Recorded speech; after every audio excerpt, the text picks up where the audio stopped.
Look what we found there. A giant.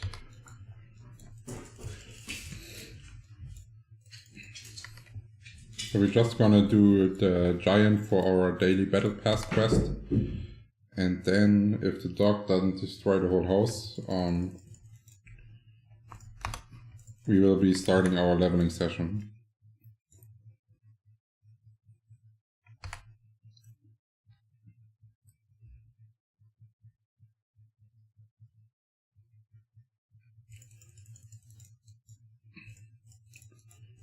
That's a wolf man? Yeah, it's pretty close, but that's a cute one. It's a cute wolf. Huh? Yeah. If she could, she would want to give kisses all day. She is really cuddly.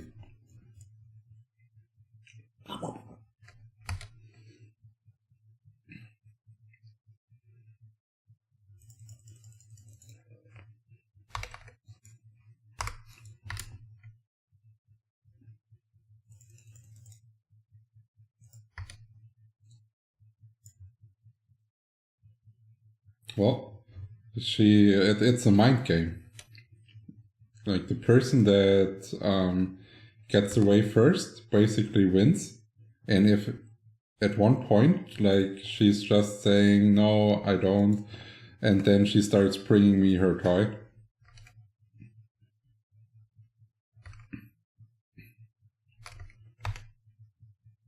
She's really nice. Okay, now we got our thing. Always make sure that you actually claim it. And now we need to bring our characters to the mammoths.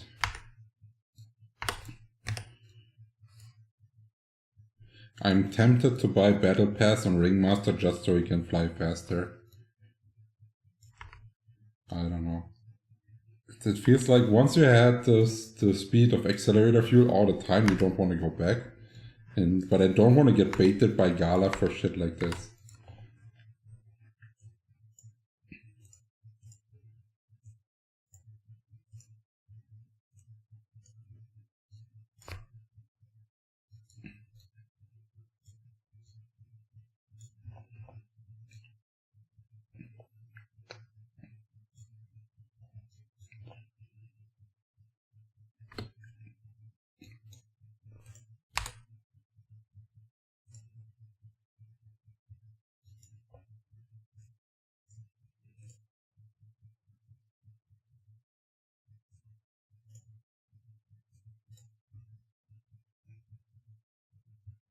Yo, welcome back to the stream, PP.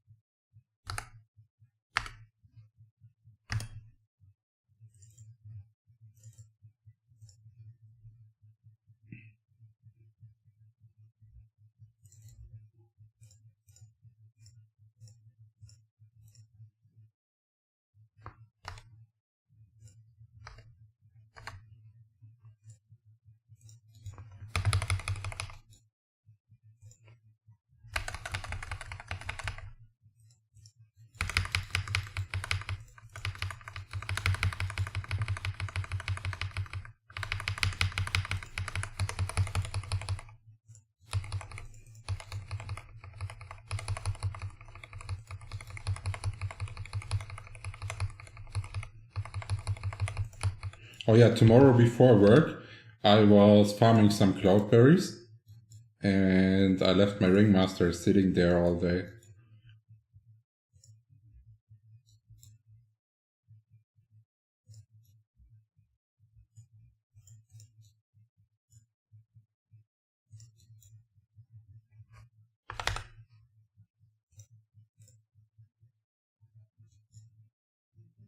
Okay, let's hope our party fills up fast. Yeah, today, like this morning, I wanted to do run roll onto the onto my unicorn, because I'm still I still have like a bit of budget left. But then how to say it. But then I was trying to make a reroll pad, like getting a unicorn to S tier. But it got 3k HP by default, without rolling once. I just leveled it up. And now I have to sell it.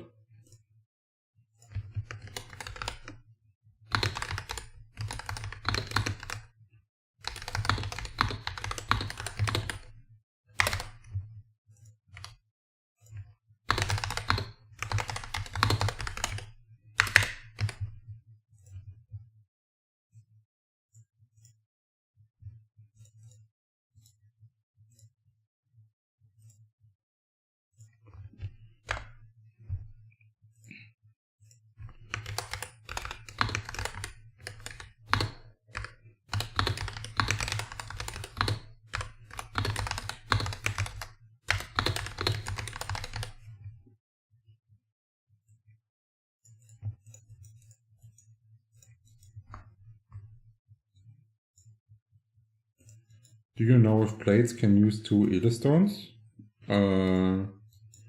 No, I don't know, but what I know is that the main hand is determining your element.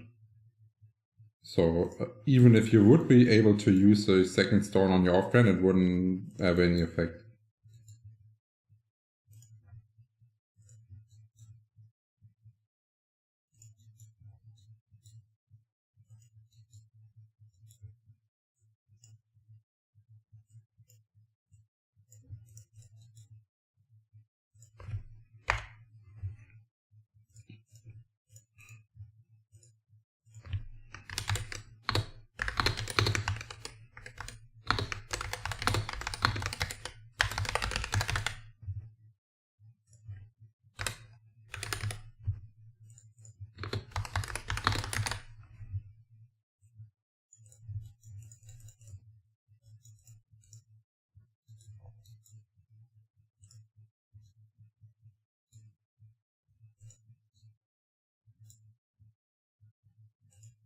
I don't even know what happened to my shouts, because they're all gone.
Yeah, it's not too bad of a start. Instant LC4 drop.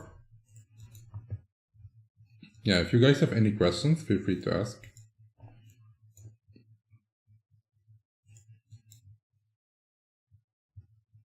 Otherwise, the stream is going to be pretty boring.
What server is this? This is to Teamia server.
I don't understand the question, Ralph.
No. I don't play any other server. I only play to Teamia. I was playing a little bit of Lawwolf when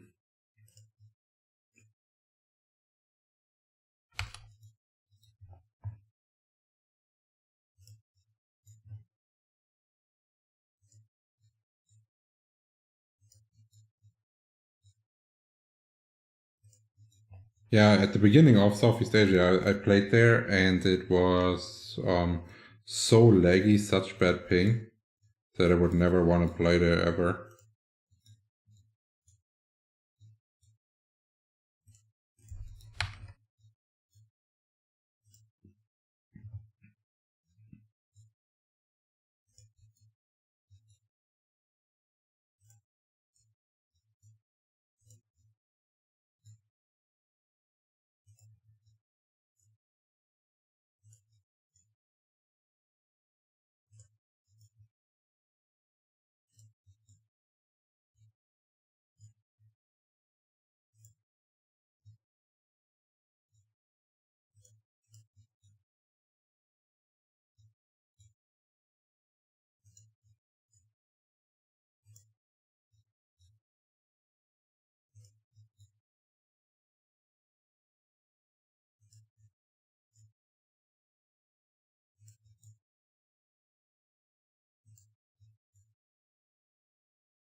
Well, if I could pronounce your name, I would say thank you for the subscription, but I can't.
You're at it again, you will reach 140 very soon if you keep going like this. I have no time tomorrow probably, cause my dad is coming over after work. So it may be Thursday or Friday even, depending on if Sipes comes today and we can do another Ringmaster session with 2 hours. We will see.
Oh, welcome back to the stream, Anthony.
I am not very talkative. I don't know what stream you're watching, but I always answer all the questions. And if, as a streamer, if the chat doesn't have any questions, and you're playing a game where it's basically like kill mob, kill mob, kill mob that has 0 content, there's nothing to talk about. That's the issue. You reached that level Guild Siege? No, I've played Guild Siege since level 76-ish. Yeah.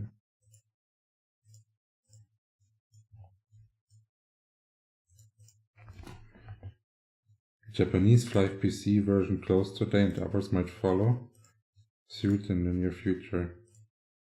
Oh, well, ain't that their strategic plan? To close them step by step and bring those players also over to Flyff Universe? Because if they close it, they will for sure lose a lot of players. But let's be real, some of them are like addicted as fuck, and before they are not playing any Flyff, they will definitely switch over to Flyff Universe.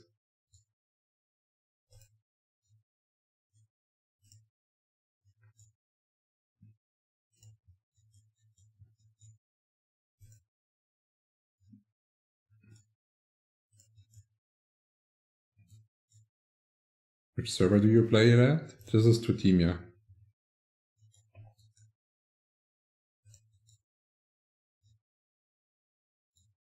Hi Pony, I was wondering what's your thoughts on Siege Yo-Yo Jester and Mia? Most Yo-Yo Jesters have Katria set, 28 HP with a 135 suit, 28% attack for switching. So you build, you use the Jesus set. What's the pros and cons between the two? Well, so I have no idea why any Jester would play with a 28% Katria and a 135 switch suit. Like if you do this, you would at least use a 75 switch suit. Oh well, no, let's not say it that way. Like why would you want to have 28% HP on a Katria that is actually like low defense, low value? I don't know, I don't get it. Like, why don't they use at least like a Jesus or the new 120 set for the HP swap and then just the full Katria for the damage?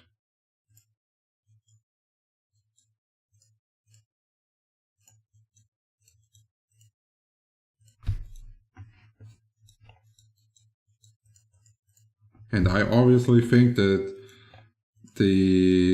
at the beginning, when there was the decision, make Katria or Jesus, there was no reason to play Katria because there was enough damage on the Jester already. And depending on if you're like a familiar player or not. So for example, let's say if you're in the top 10 rankings of a server, you will almost guaranteedly get more focus on Siege than other people that are not top 10. So if you're one of those players, I always recommend a bit safer build instead of like going full damage or something like this. Got a day of work? No, I finished work and I'll have to work again tomorrow. Flyff PC in Philippines closed in year 2014. I missed my build poster. Wait, I thought Playpark Flyff is online.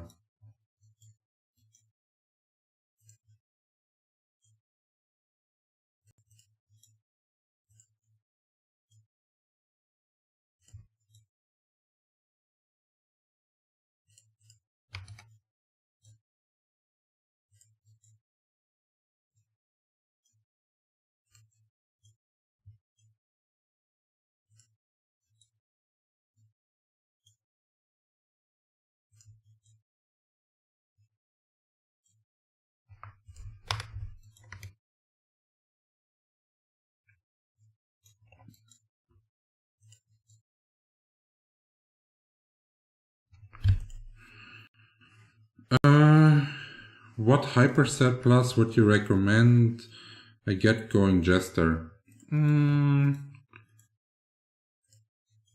I would say +6 is with 16% attack is already fine. If you're added a bunch of stacks and are already going for auto attack, you can go for +8 to squeeze out a bit more hit rate if you're still missing. But I would not go any higher. So the skill damage boost isn't worth sacrificing the defense compared to the Jesus set? Yeah, that's what I would say. But it also always depends on your server. So for example, if you have a lot of rangers, shield and sword knights that are just running at you and smacking you, or sidekeepers, then the Jesus set is for sure the better alternative. Because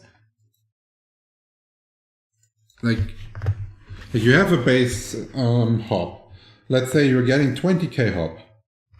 So if you would get 22k hop, that would mean you're basically killing maybe one person out of 100 more.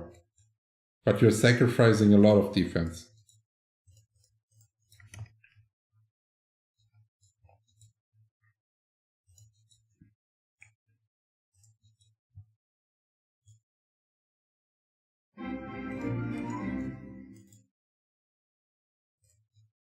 can you help me with 10 million penya to get started?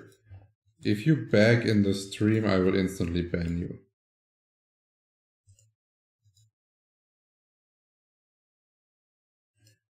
Mia server siege is mostly BPs, Yo-Yo Jesters and Knights. Recently, Psykeepers are starting to dominate. Yeah, like in the current Psykeeper meta, it's I think Jesus is good. Like, you can watch some point of views that I made. Like, I scored more than 1,000 points on the Jesus. So,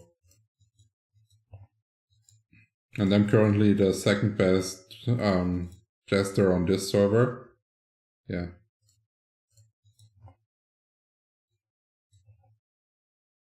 And our server is highly PvP competitive. Like, it's not like on other servers where there's a bunch of low-life people that you can just run around and hop. That doesn't work. If you can't really play your combo as solo, as a Jester, or have like a main Holy Cross Ringmaster with you, you would not score any points here on a Jester. People are way too good geared. And most of them play with a whole bunch of stamina statted, so Siege in general is extremely tanky, and Jesters cannot benefit from kills that are hop solo.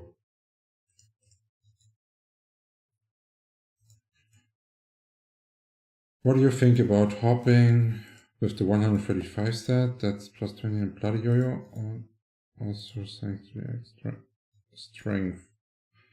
Well, the set doesn't matter, because the best set you want to hop on is the PvP set, so there's no reason to use it. But if you have, for example, a PvE player and you want to just go and play Siege, it's perfectly fine to play those sets. Then the bloody yo-yo thing is pretty much the same idea. There's no reason to sacrifice all the stats that the bloody obsidian yo-yo gives you for only an increase of, 20 strength. What does it give? 20 strength gives you about 500, 600 hop, full prems. So, like, the scaling on the strength is so bad that you don't even want to invest into like a bloody yo-yo for hop, because you will be, while you're doing hop, you will be really vulnerable, because you can't even do like kill people with a hop, right? So you have to go into damage gear, you will use Vital Step, this is the time you can die, and then you will still have to use hop. So basically, like, the whole hop cast, you are vulnerable, standing where other people are, and they can just smack you down. So it's really important that you're hopping on an HP yo-yo and don't sacrifice too many defense stats, because like, if you're playing on a server where people are dedicated to the game and they have some team callings, like as soon as you stand in some people and try to sneak someone with an assassin like a Jester, you better be ready to pop that holy and try to get out there safe and alive. It's not like I've seen sieges on Mashpai, or I think it was Lavov, where people would just, as a build poster, run into 5 people, kill one, and run out safely without being CC'd once.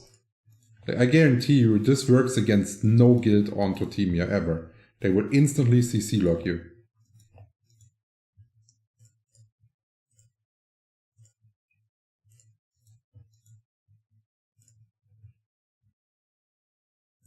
Are you single? I am into friendship plus thing. So all the joy, but no effort.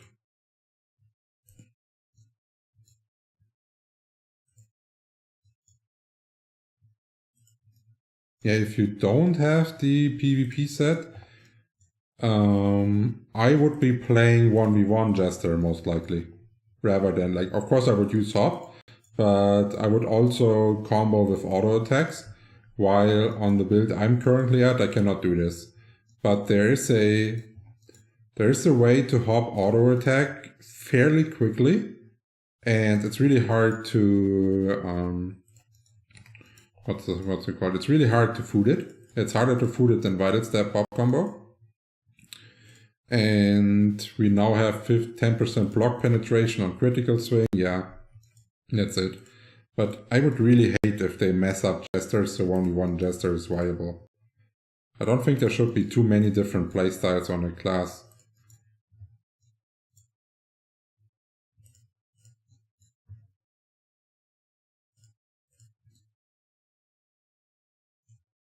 If you have a 135 suit of HP. Yeah, as long as you have a 135 suit of HP and... okay, defense only matters for the on-hit shit. And what's also important is that you're able to stand the assaults of the build poster. Not like, okay, build poster, let's start differently.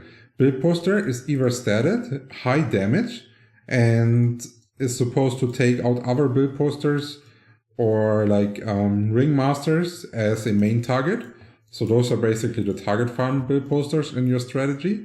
And then you have build posters that are more tanky and playing a more long-term and reliable build that then have like, I don't know, 50k health and like 30k ASOL. And you want to have at least enough HP to tank those kind of ASOLs from the more tanky related build posters that try to focus on a long-term plan. And if you're able to get this with the 135 suit with HP on it, without needing the 15% HP of the set effect, then it would be viable. But that's like the downside. So even with this, with missing 15% HP, you still need to be able to tank the low-key ASOLs.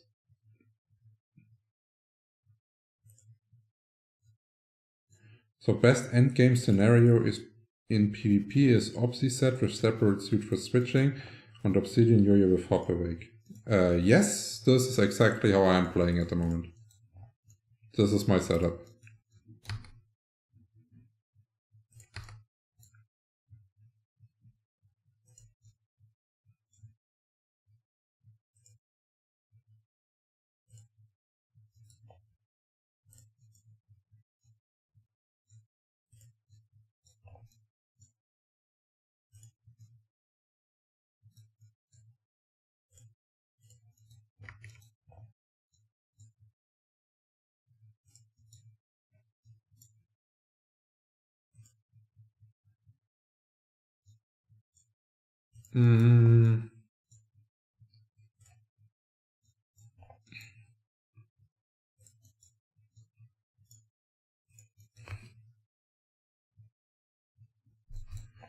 I think a new Siege video. I have recorded one Siege so far where I played with the new set. And I think I scored 66 points.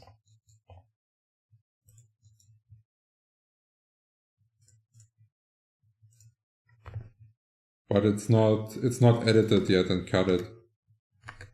Because, I don't know, I think like no one likes to see Siege videos where the death timers and all this kind of boring stuff is not cut out. Like at least when I click on such a Siege video, I only watch first live and then I turn off.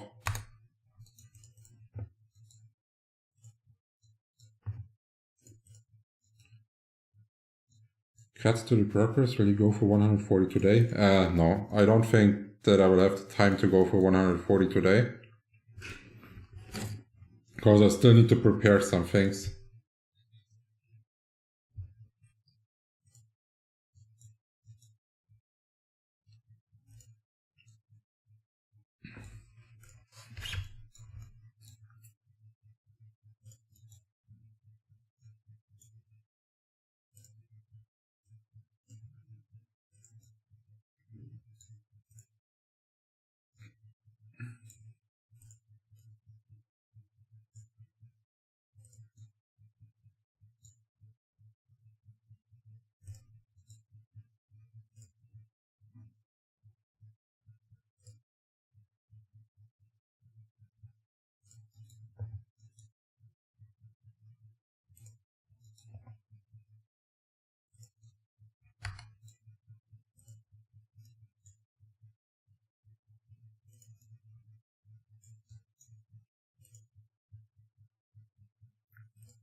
So what's most likely going to be today is we will finish those 2 hours. We pray that Sipes comes back for the next 2 hours. And then afterwards we will be doing Clockworks, Meteor, Red Meteor, and then I will go to sleep.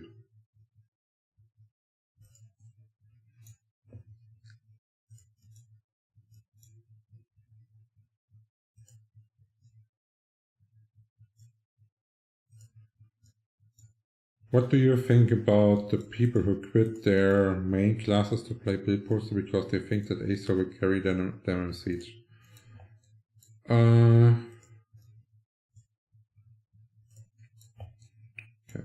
So ASO is only good if you have a guild that knows how to push.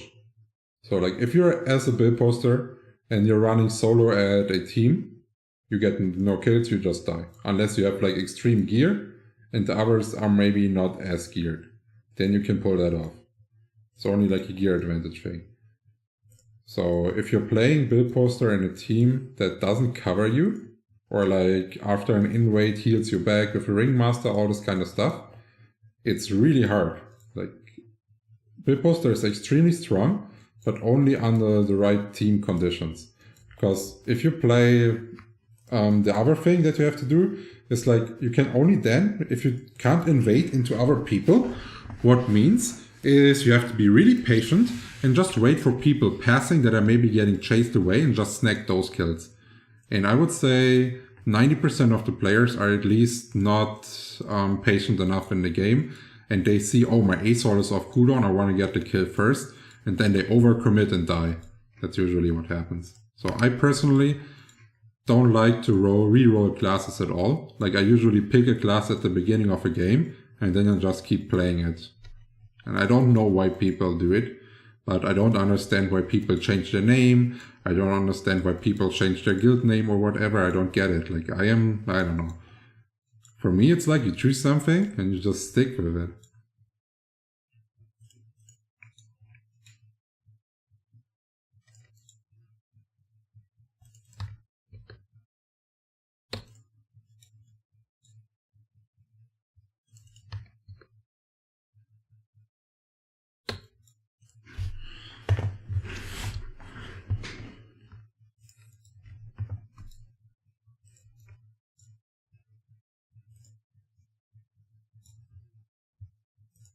And many people, that's also something, like many people say, oh, Build Poster is really easy.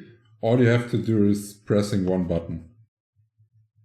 So, like, that's so wrong in so many ways. Like, I'm a main BP Siege player. I have more than 5k Sieges on Build Poster. And I can tell you, it's like, if you want to perfect it, it's a really hard class. I don't know how the outcasting works on Flyff Universe though, but on Flyff PC, it was really hard to outmaster the outcast, adjust it to your perfect jumping and all this kind of stuff. And the other part, it's really about timing. When are you doing something and when are you not doing something? Can you play onto your ASOL cooldown, or do you have to be more strategic about it? When are you putting yourself in danger, and when are you like, or are you only an offensive player that only cares about his own kills? Or are you saving your ASOL for your team, so in case someone is invading, you can instantly kill them, and they maybe don't wreck your whole team just because you wanted to create one kill? There's lots of stuff to consider. There's people who quit their classes because of 1 or maybe 2 bad patches while the game keeps changing. If you quit because of a patch, you'll be re-rolling forever. Yeah, and okay, let's say it that way. On Flyff PC, re-rolling for PvP was a really good decision because the patches were really slow, they didn't care for shit. On Flyff Universe, the balance patches don't make any sense sometimes, but they're at least trying to do something. And since they don't really know what they are doing, it's always a gamble, right? So for example, Psykeeper was already extremely strong, and they made a patch that buffed him in 2 different ways again. So yeah, it doesn't matter what you're picking. It's just gambling luck what the devs are trying to decide next for PvP.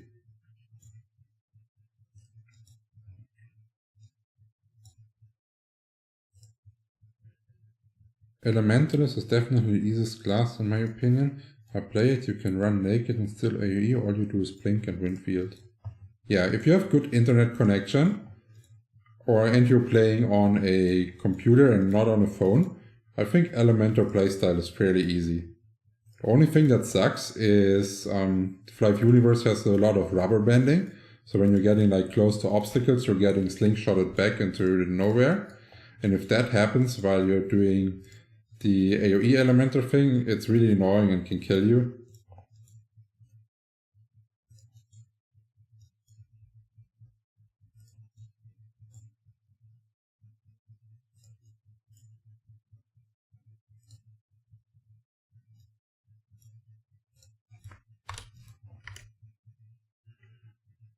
Elementalist is definitely the easiest class in my opinion. Oh wait, I already read that. Let's address that. What would you change right now in PvP if you could? Fundamental changes that would make the PvP scene more balanced. Well, if they want to have my balance approach, they can buy it. It's not like I'm not willing to sell it to them.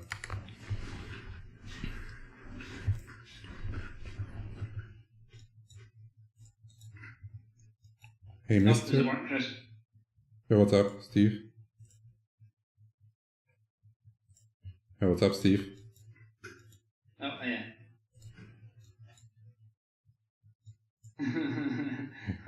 I'm voicing up his name. Hey, mister, can I ask you what you think about Sword and Shield Knight?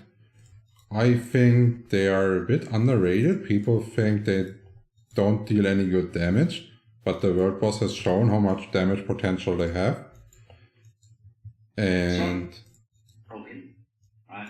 Huh? If you have them down in the siege arena, 2 of them, and you basically can lock down 1 target. Yeah. They're really strong, like in PvE and in PvP. And it's probably currently... Huh? PvE, I don't think so. What? Like, I don't... It has higher DPS than the Ranger, because they can use the crit candy as well. They're really good.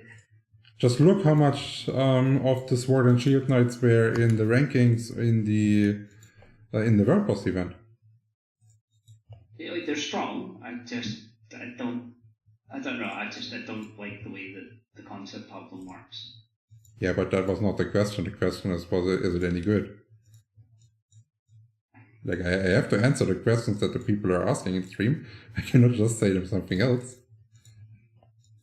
I think they're broken with the concept of what they do. And once that gets fixed or something else changes, then I don't think they'll be as strong. Because they are purely relying on more the HP factor to do things like that. Like, they're here for like a damage class, it's fine. But they still at that point have more HP and more damage, basically in terms of like a ratio than what a blade does. Which I don't think is fair. Okay, I would not agree based on the information we have from last siege. But I don't want to go into like the ratios we have on our characters on stream. So basically, if you go Sword and Shield Knight, put on all your gear, get your buffs, without going full prems and stuff like that, and you start to attack, I have like 10k HP if I'm lucky. Right, 10k. A knight has like 16 or 17 because they get the highest base stamina points from it, and it scales off of that. We don't. Still have a huge amount of damage, and they basically attack just as quick. Yes, they might be 10% damage out, but their ratios are so much better. Yeah, but what does it matter? Like, you have way more damage than the than the knight. So you can just invest some of your strength into the stamina, and then you have the exact same ratio. You get the same HP and the damage. I would lose about... I'd have to lose probably around about 60 to 80 strength points, right? And that takes about 26k off my damage. And you're having, like, what was it? 28.5% more damage than the knight, something like this. But this is what we're saying. Like those figures that whoever created were not correct, right? And I can tell you that 100% because if you take a BP, for example, and you put them on having a crit damage pet instead of a crit pet, they do more damage on a crit damage pet with 80% crit than they do with 100% crit. Yes. Okay. So Uno's test where he says, oh, BP does this, that was a load of rubbish because they do more damage. Yeah, that was already proven. That's what we talked about yesterday. Yeah. That they could also use the 5% crit candy to then outweigh. Yeah. Yeah, but you can do that on a plate as well. Like, doesn't matter.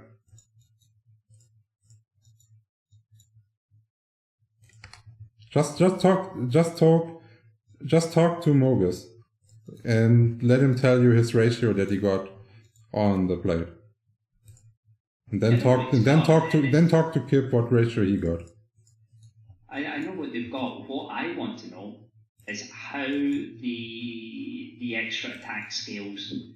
If, for example, if I add 200 extra attack, how much more in terms of like going from the demos does that actually increase your full DPS? As in full prems, full everything, link attack, because obviously the multipliers are stacked outside some of the other ones. So like, does link attack give you 20% damage at the very end, for example, or is 20% somewhere in the middle and element damage is at the end? Because depending on how they stack, some stuff might be worth it, some might not. Yeah. So, okay. The formula is something like you're starting with base damage. Then the base damage basically checks in the code what weapon you are wearing. And then the weapon decides what your multiplier is. So basically, like if you're wearing a, I don't know, you're a build poster, you're wearing a knuckle. So they would look it up and they have a base damage of 400 on the weapon. And then they would look up, oh, what weapon is he wearing? He is wearing a knuckle. And the knuckle gets 4.9 attack per 1 strength. Then they add up how much attack you have based on your, based on your statings. Then on this attack, all the attack percentage values are coming. Then you have a multiplier that gives all of this together with the base damage, and that multiplies your original damage. Then on this, it comes the crit. Does it crit, yes or no? And then on the crit comes the crit damage as a multiplier. And then on top, as the last one, comes linked attack. So linked attack is instant for 40% damage increase. Right. So what you said there is fine, right? What I want to know is what is the maximum factor when it comes to pushing your DPS. So where for example, does Moonbeam land? Okay, is Moonbeam 8% final damage overall? Oh, I don't know where Moonbeam lands because it's a new skill, and I only know what it was like on Flyff PC because I've seen the code. Right, because what I'm looking to find out is on a single target where your stats are best used. So what I found was where 100% crit was best, I could push it higher, and that's not full primes, higher and higher. The crit damage is actually better if I can get to 90% crit. That's what I tested on the dummies. Yeah, the general rule for Blade is go 80% crit rate, then rest crit damage. That's the standard rule for Blade from Flyff PC. And I don't like, since they didn't change any major multipliers for the Blade or anything, I would say this still counts today. Like 2 times any percent damage.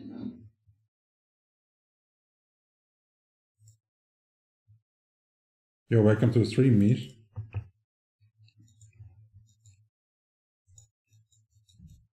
Headset's still not working. I don't know what's going on. What did you say? I have a new headset. I'm trying to get it to work, but Ah, okay. Every time I put the headset as the default output device, I cannot hear anything anymore. And therefore, I don't know. Like, I'm not good with computers. I can't help you. same here. I will try some stuff.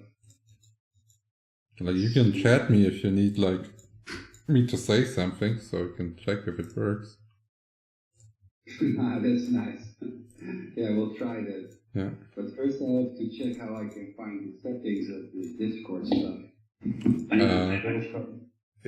This Discord is in the bottom left corner, where there is like a toothed wheel. And if you go there, it then says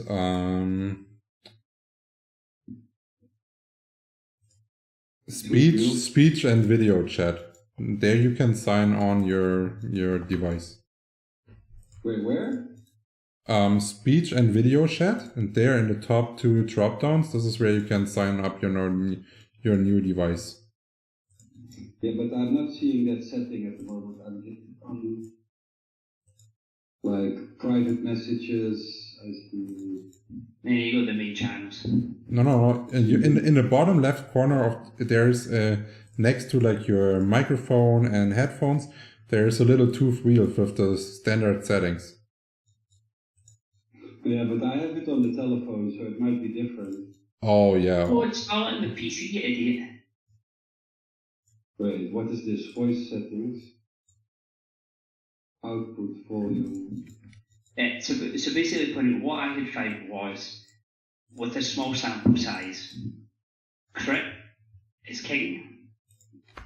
Crit damage is very, very, very close, but it's subject to how much crit damage. Yeah, but like, so, Steve, all the thing, I'm pretty sure, as soon as they release the piercings, all of this will be irrelevant, because the classes will get 100% crit. And that's it. Well, this is the thing. So, is the cards going to be a 1% or 2% crit damage?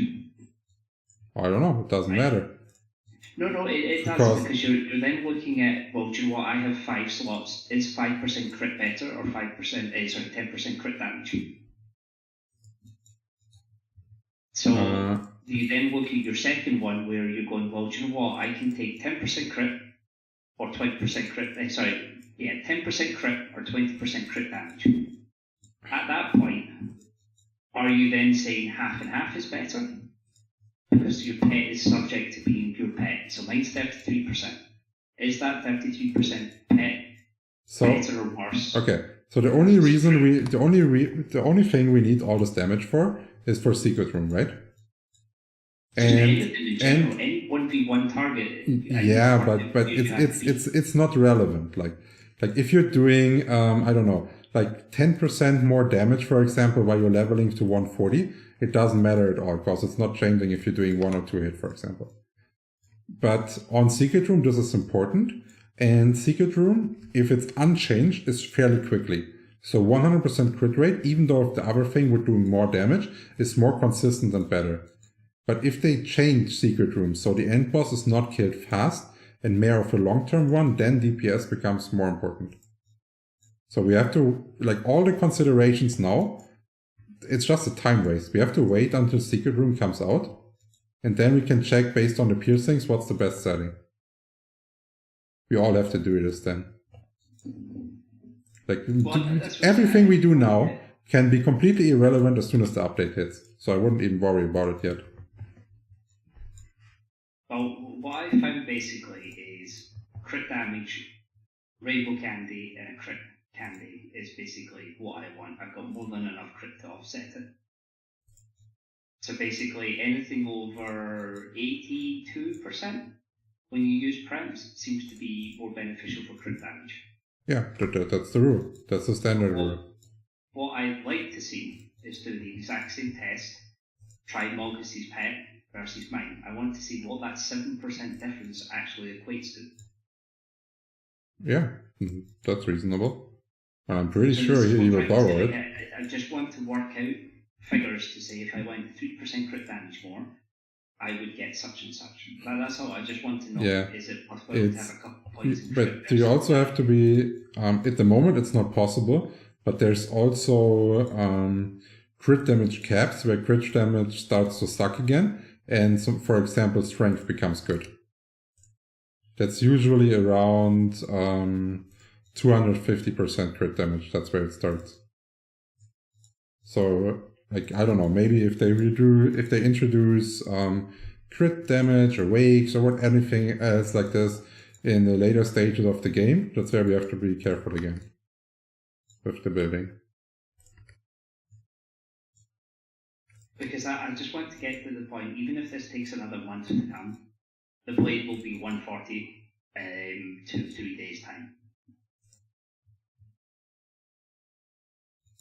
Yeah, did you push so hard?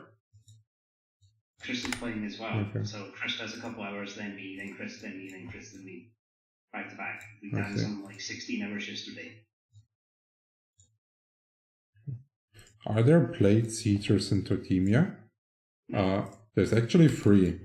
So there used to be Steve, he retired and started playing Ringmaster. Then there's Mogis, he's playing Blade and Siege. And then there's this Skanderberg guy from In Your Face that I remember. But he hasn't played the last couple sieges. Because I'm getting to the point where I need a unicorn regardless if it's Blade Siege or on the RM. If I get a unicorn, I can easily push past 80k on the RM. No problem. Steve, it's on stream.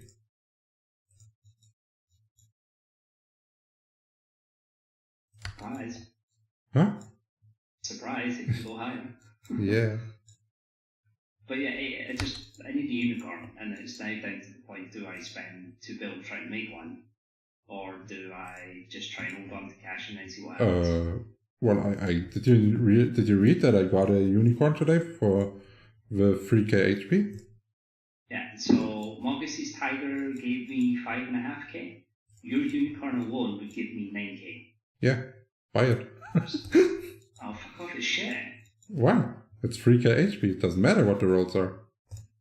It's still shit. Nah. You get like 2.4k for, what was it, like a 1, 2, 3 something and a 4? Something daft like that. The 1, 2, 3, 4. It's not 2k. I've got a picture of one that I'm contemplating. Steve, I got a 1, 2, 3, 3, 5, 5. That is 3,200. So you can just take a look at the summer thing. It will tell you exactly what the 1, 2, 3, 4 is. So I found a 1, 2, 3, 3, 5 that's for sale. And it gives 2,100 on B class. That's half the price of yours. And what is for sale? A unicorn, a 1, 2, 3, 3, 5. It gives 2,106 on B class. Yeah. Okay. Even if I roll something shit, back to back, probably still has more HP than yours. No. If you roll 2 times 1, it's less. If you roll 2 times 2, it's less. If you roll 2 times 3, 3, it's less. The chances that that thing goes higher than mine are below 1% for sure. I fancy buying it just to prove that wrong. Buy it. Like, I've rolled so many of those fucking pets already just for bringing them in there for the S reroll. And I don't know, like getting natural good rolls is so rare.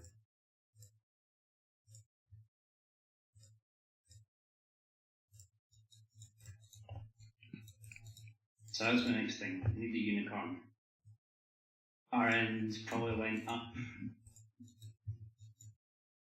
about 1,000 HP for next time. Probably more, to be honest. And then I'm debating, do I plus 10 the set for an extra like 3-4k HP? Up to 6 because it's wrong.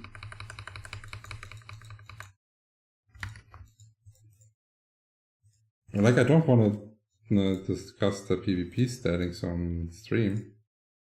But I can tell you later what the Ringmaster needs to be able to tank exactly at the moment. Well, considering it has no magic resist and it just dives to any magic attack, it needs more HP. But why doesn't it have magic resistance? It should have. No, the plugs. It's basically the same. 2 seconds. I'll just this one in. Did you upgrade the plugs on it? Did I upgrade what, sorry? Did you upgrade the plugs on it? Yeah, but it doesn't make much difference though. It's garbage compared to what a scaling of a shield does. That's the issue. Okay. And what is with... I could to like plus 18 plugs, right? And I would get probably the same amount as what magic resist shield would do, like the damage reduction from it. It's pointless. A shield on the BP to the same in terms of like gear is huge. Like it's ridiculous. It does half the damage on a BP than it does on me, and I'm full stamina. It doesn't make any difference. Okay. Disney's bombs were hitting 12k, Hipbrook for 6k. All because he has a shield and magic resist on it. Way more defense and all sorts. Like why would 15% reduce the damage by 50%? Don't know. It's not level difference. Definitely not level difference. No, it's so okay.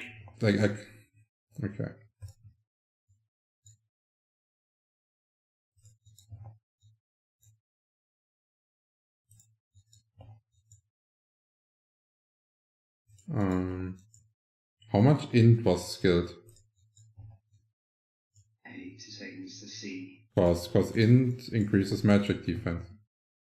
Yeah, like it's max as I can. That's what I'm saying. It's like if you go tanky, you no magic defense whatsoever.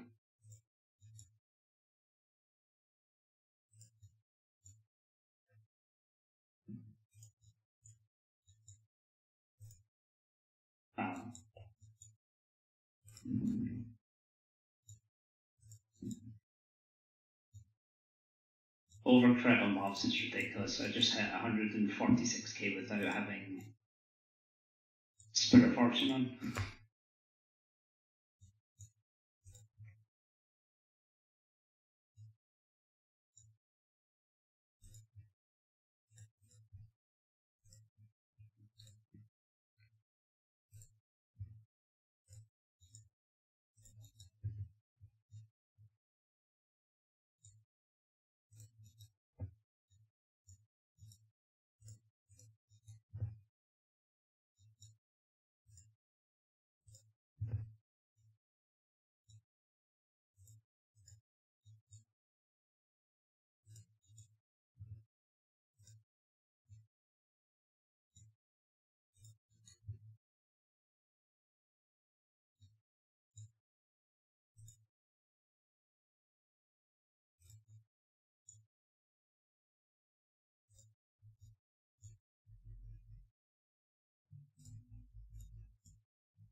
Yeah, if you guys have any more questions, feel free to ask.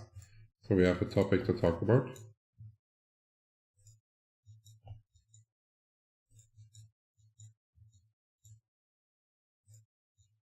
$165k offhand. The Holy Cross. That's crazy. The highest I did so far was 180, but that was with Holy Cross. 159.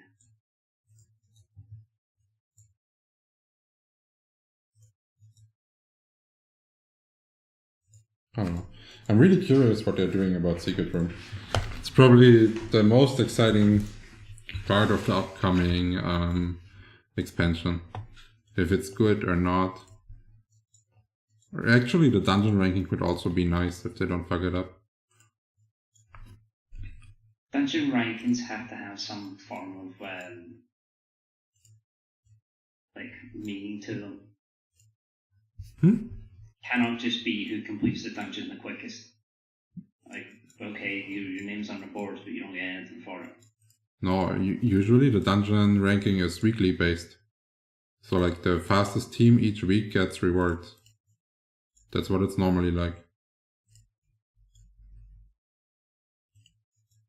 And I would be surprised if the dungeon ranking system is any different than it is on the private servers. I'm pretty sure they're just copycatting it. Because people really enjoy it. The secret room should have mechanics that allows every class to be important. Yes, we've already discussed about this, I think, yesterday. So there can be, for example, pyramids with death zones that only like a ranger can attack or like a range class. Then there can be random spawning obstacles that can only be killed by like magic damage or maybe only physical damage. So you have to adjust. It would be really nice if you could not just run through the whole thing as a team. So basically one part of the team has maybe complete the left side, the right side is completed by the other part of your team. So you have to like do some strategic decisions, who you're going to position to which spot, stuff like this, that you have to coordinate, communicate. That would make Secret Room a lot of fun.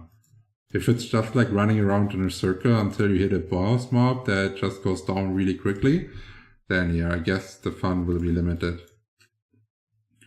And what else needs to be done is that people are getting a participation reward for joining, so all guilds have the motivation to join and it's not dying out.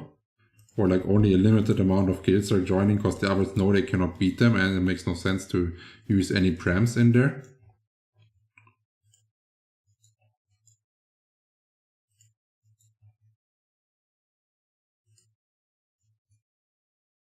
Should I go with a Ringmaster tank set for dungeon?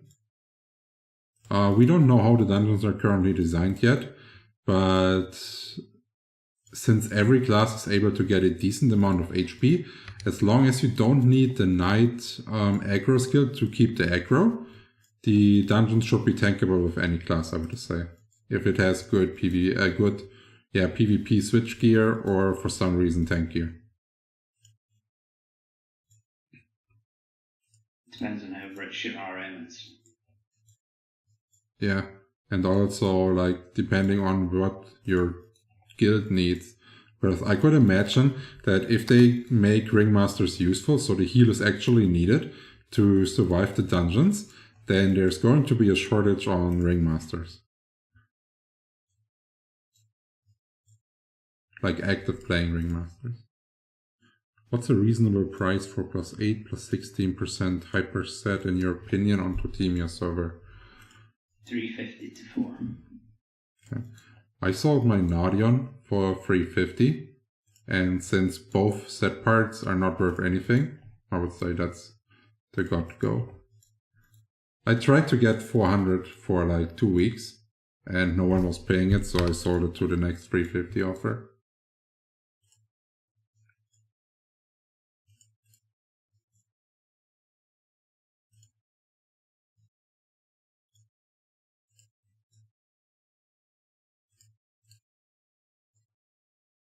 Imagine a debuff that reduces food health region that is immune to holy scrolls for the dungeons. I don't know, I don't think you even have to make it that complicated. Because if you reduce food and you're doing something like random red mobs, people will just die a lot.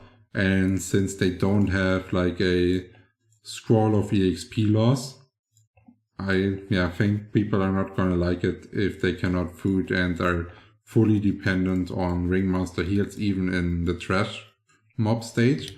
But you can just design the damage of the dungeons, so like a Ringmaster with X amount of int and X amount of cast that is reachable with like semi-max gear, heals the knight, for example, enough so he can maintain the auto attacks, but maybe, I don't know, some area things. So if they are in this certain area, he can't be healed. This way they have to move constantly, and it's not like an AFK dungeon where basically your tank stays there, you heal, your healer casts heal rain, no one has to do anything, and you just get the trap. If it's like this, I think people will be disappointed, especially because they expect more with the giant skills. At least something like this, but hopefully better. Thank you very much for the subscription, Hoot BT Wash.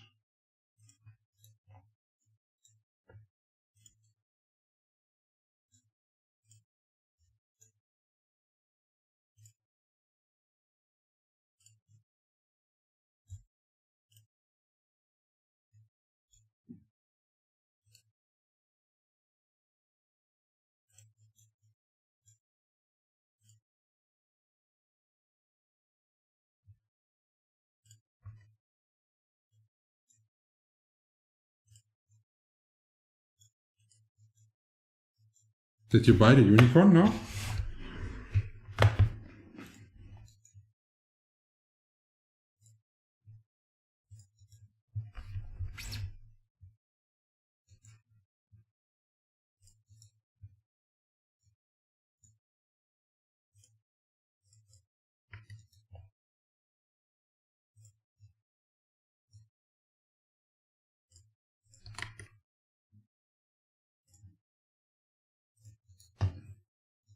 Yeah, I think that's also a good thing that they could add.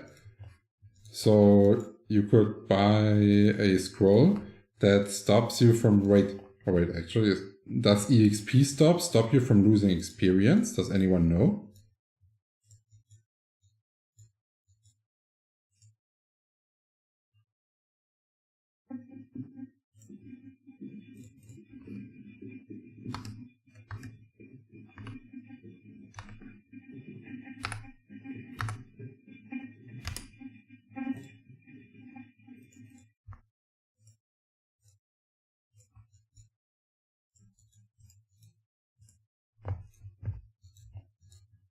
Because what I was thinking, another way they could make money that is non-pay to win or like any harm to the game would be by selling like a 30-day scroll that allows you to not lose experience when you die. Because I think all the people that are 140 and maybe farm dungeons, red meteor and whatever, they don't want to D-level. And I think a lot of them would buy it.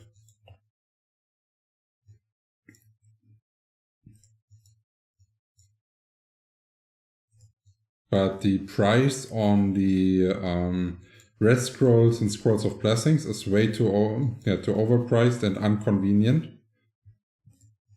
to be purchased on a regular basis in high level.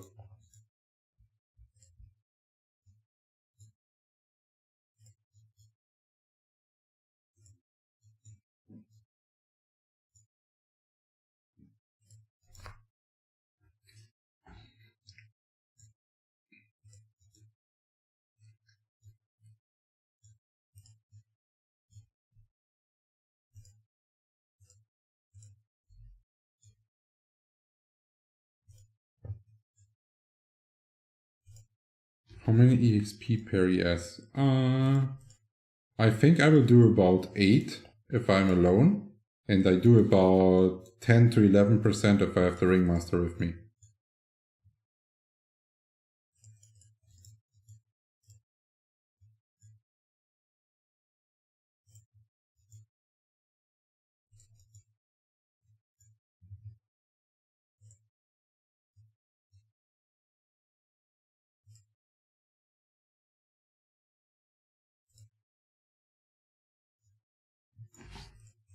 I was giving the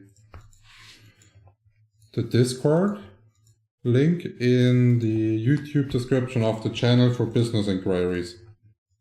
That's also how, for example, like Goldwell selling websites or whatever have forwarded their offers to, or when I was like back in the TFT thing, I had a little sponsoring by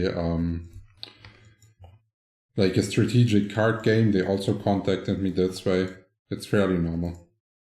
Like only like really big streamers that have an agent do it via email. At least that's what I know of.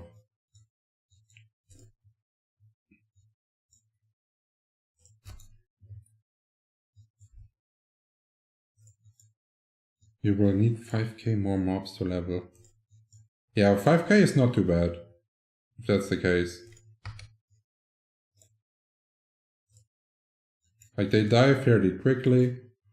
If we're so close to the goal, we're also in no rush anymore. You don't have the stupid voice all the time, level, level, level, level.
If you guys have any more questions, feel free to ask, or try to answer all of them.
Miguel, the best DPS is played at the moment.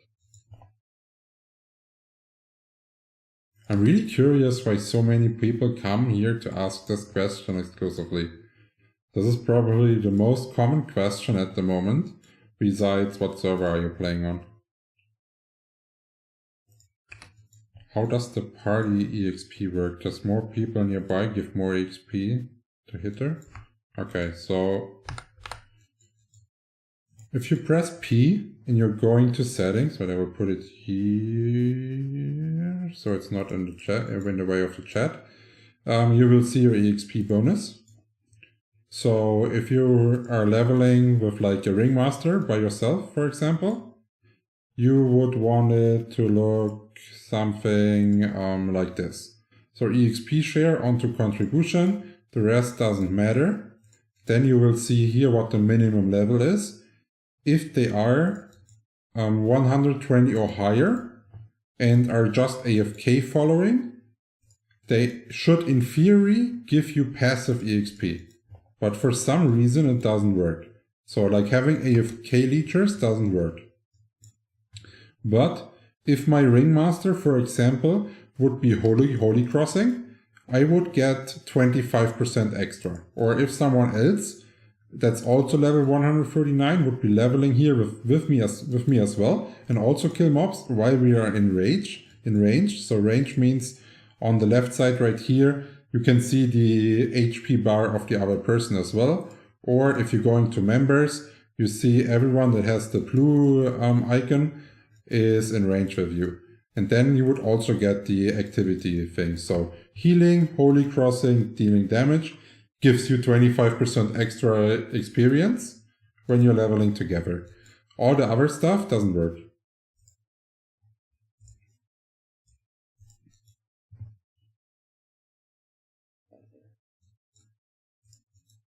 Are you actually enjoying to grind that hard? I can't even finish an AM session when I start it. Well, it's so damn boring. No, I think it's fine. Like, the reason why I started streaming again is basically because I didn't want to do something that may be like a bit repetitive, like grinding all by myself. And if you have the chat that is asking questions and stuff, it's nice. The time flies by. So for me, it's fine. And I much rather talk to like the chat and the people than watching only like a Netflix series or something like this. Plus, I think it's good for the community that you have content creators, and the majority of the content creators are German, and most people don't speak German. So yeah, I at least want to have the English community to have like a content creator they can come to and ask questions if they need any help.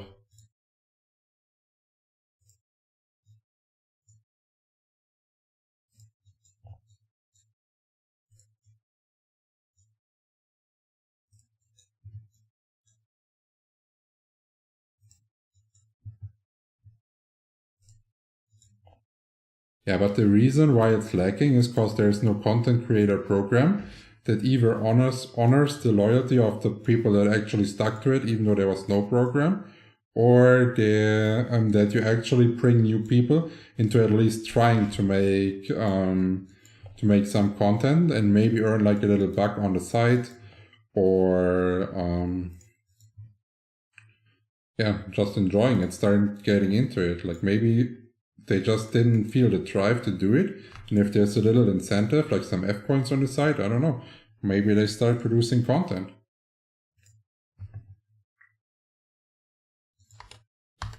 And content is so important for games nowadays. You can, it's not too long ago where I was watching a documentary on MMO games, and they could link the amount of content produced to the amount of money gained. There was really like a proportional multiplier between it. And it's the same for other games as well and other genres.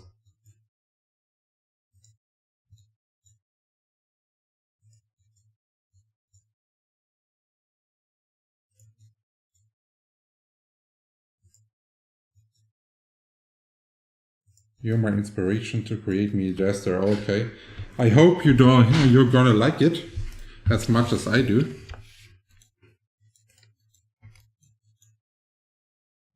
Oh, look at this. The poor Cordaro guy is still buying Obsidian Knuckle.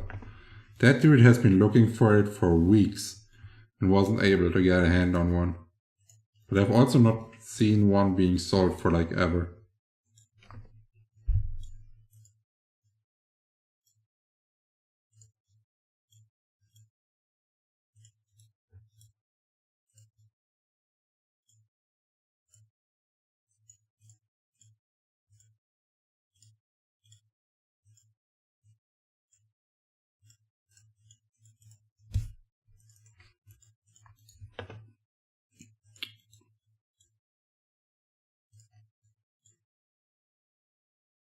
So yeah, if you have any questions, feel free to ask, especially for the people that just joined the stream. We will try to cover out all.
Oh right, we actually still have to claim the battle pass, almost forgot. I don't like it. It would be pretty nice if you have something finished in the battle pass. There would be like a little message up here. Yo, you still have to claim your rewards to remind you. Because if you forget to claim, you get no value. And I don't like this claiming process. If you don't have like a reminder. People will forget and then they get mad.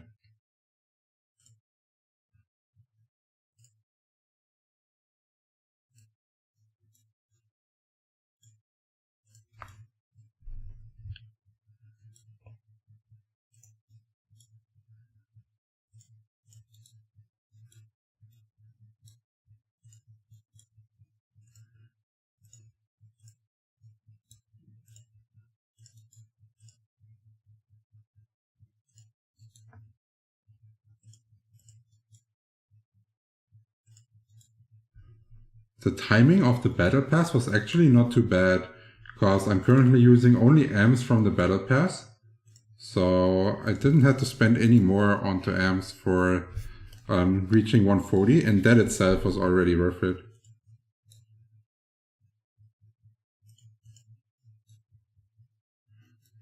What are the qualifications for streamers to get the free party combined scroll? Okay, are you trolling? Because I said there was no content creator program? Lee? Should I go full star for night, no strength? Depends on your gear. Like if your gear is really bad, you will tend to go full stamina. The better your gear gets, the more strength you can stat. So always, like something you can test is go to mobs that are 3 levels higher than yourself. Try to take a full spawn and watch your HP closely. If you don't need that much, you can start adding strength. Why you are not streaming on Twitch? The community made a poll on if I should return streaming and if I would return, which platform I should choose. And people wanted me to choose YouTube, so I chose YouTube.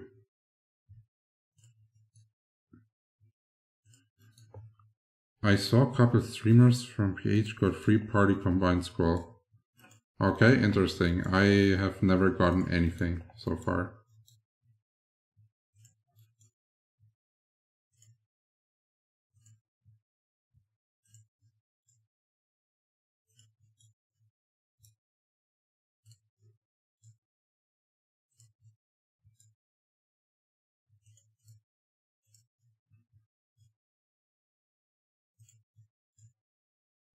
For solo play, it's better to go what class you recommend?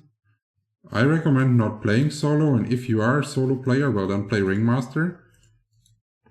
Because the only class that is actually playable all by itself, I would say, is full support Ringmaster. Can you not stream on YouTube and Twitch at the same time? No, I cannot, because I'm already an affiliate on Twitch. And as soon as you start getting paid on Twitch, you're not allowed to multi-stream on different platforms. And since I already generated income on Twitch, I cannot do it anymore. But what I could do is stream on YouTube and Facebook at the same time. So maybe more Filipino players would watch my stream. Because they are really into that Facebook gaming thing.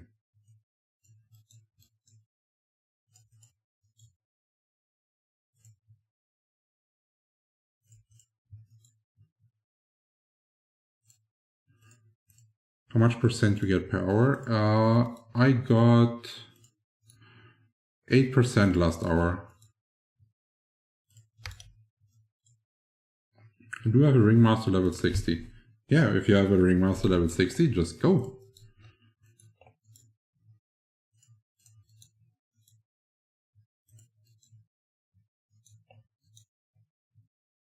You can provide great value in Siege, either as a full-in buff Ringmaster, as a tanky Holy Cross Ringmaster, or as like a 50-50 heal Ringmaster. Ringmaster is really good on this server.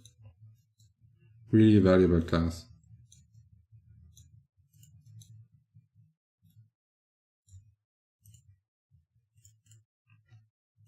It sucks that at the higher levels there are almost no Ringmaster, really few. And it's always hard to find one that can Holy Cross well. Most Ringmasters are not able to Holy Cross correctly. They are, for example, not getting 2 Holy Crosses off per mob. Maybe May can do 1. Some people are not even able to do this. Yeah.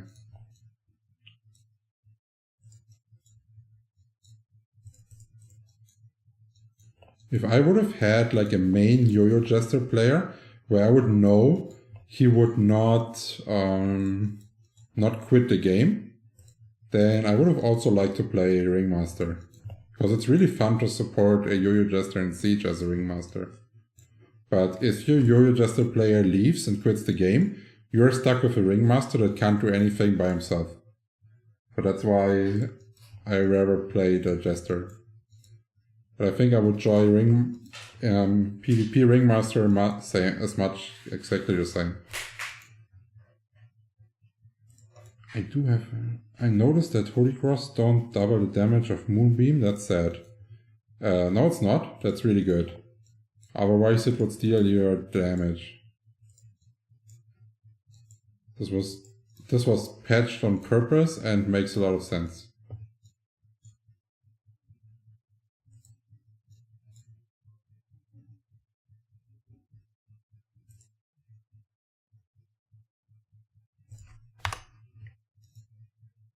Not right plate or knight. What are you referring to, Amanda?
Ooh, 5% hit rate candy.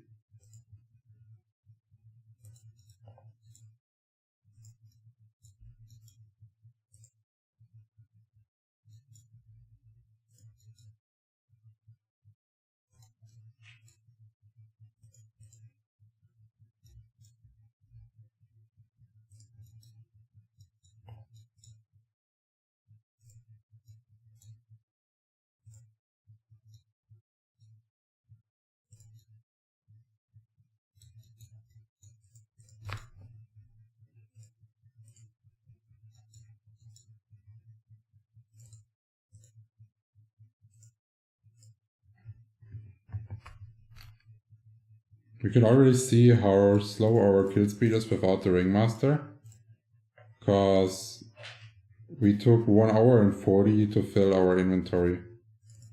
While if Sipes is here, we usually take about an hour to fill one, or at least get it so close that it makes sense to start emptying it already.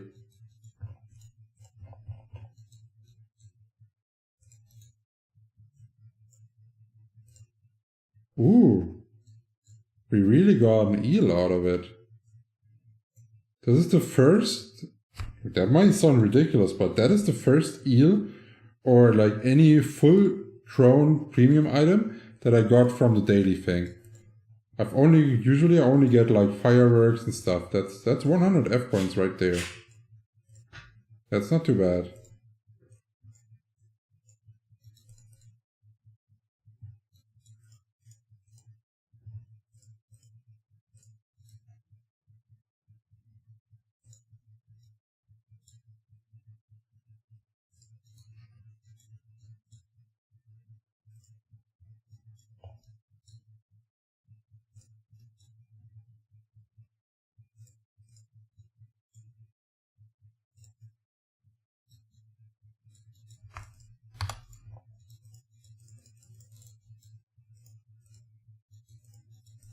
Okay, down here there's a bit of a respawn.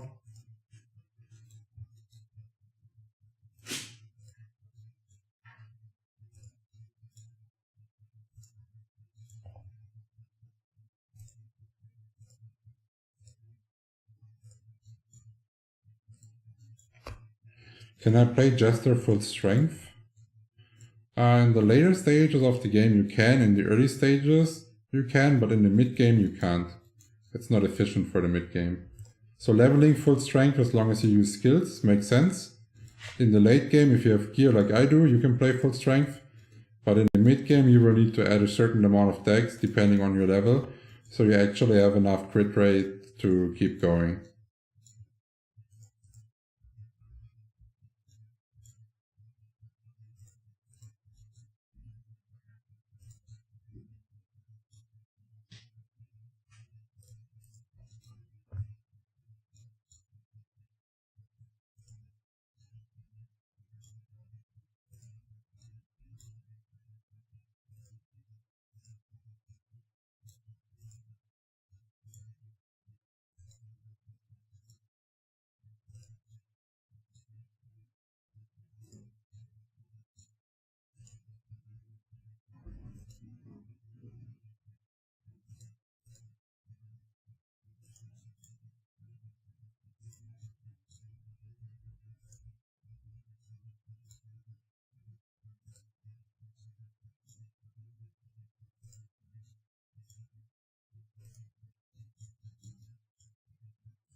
Scrim or Scrape? What's a better name for a jester?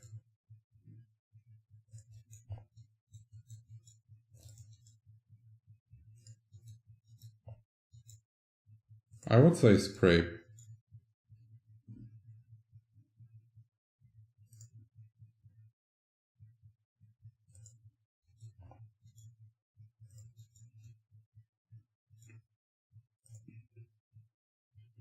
Why are you not buffing GT with your Ringmaster? because I don't want to bother dying here with the Ringmaster, and on my second monitor I have the chat and stuff like this. That's why I only use the Ringmaster for buffing, and I can get 100% attack speed without GT, so it's not a big deal to not have it.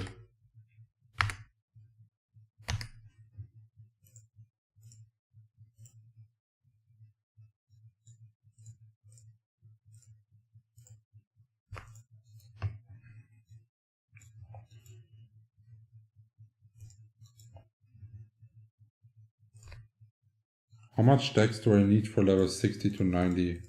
Take a look at the Yo-Yo Jester guide that's on the channel. There's a beginner one and an advanced one, and it tells you what certain dex breakpoints you need to reach. And all these stats are total, so it doesn't matter where you get them from. And those are based on having a Ringmaster that has 150 int.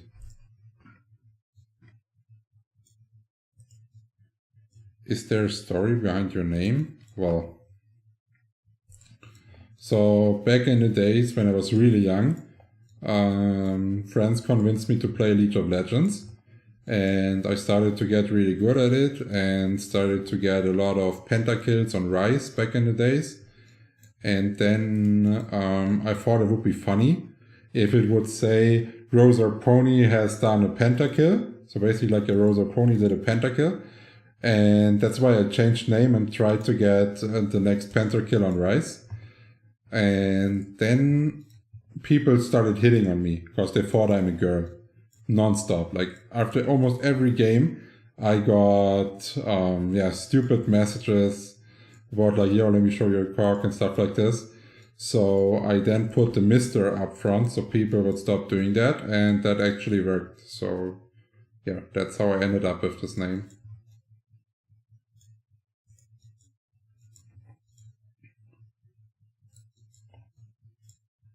My first ever name that I had to type in a game to log in was actually Beastmaster. Was the first one I ever used.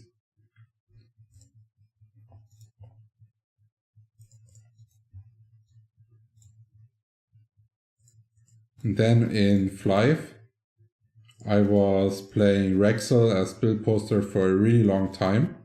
But in any other game, it was only Flyff. In any other game, I was always using Mr. Rosa Pony since.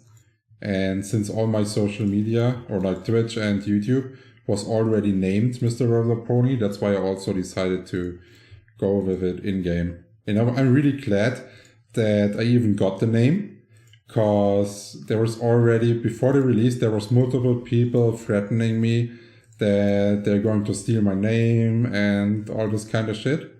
But I was lucky fast enough to secure it.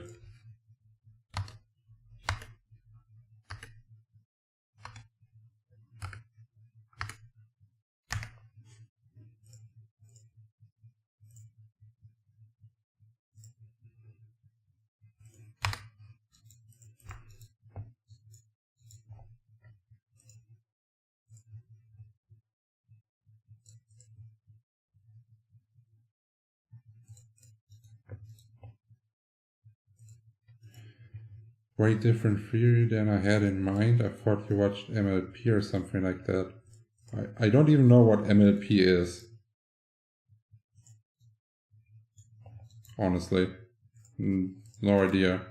Major League? I don't know.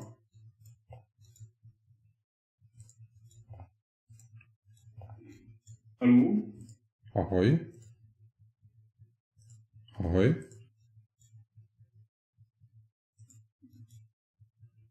Was geht? Hallo? Ja, ich bin da. Das ist so leise. Keine Ahnung, das sind deine Settings.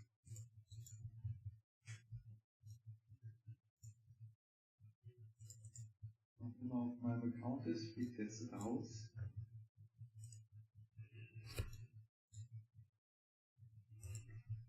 Raus mit den Viecher.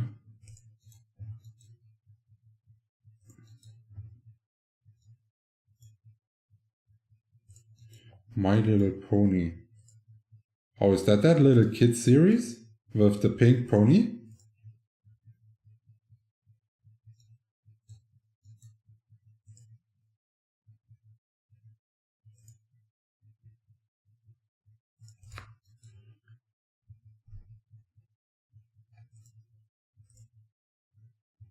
Oh, you're almost done with your session.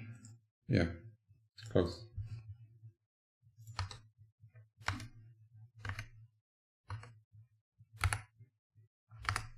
Are you going to do another one? Yeah. Yes. But I may not be able to do like the full thing. I may have to leave like 5 or 6 minutes early. Yeah, But we will see. Because we actually have Clockworks scheduled at 8 server time. Okay.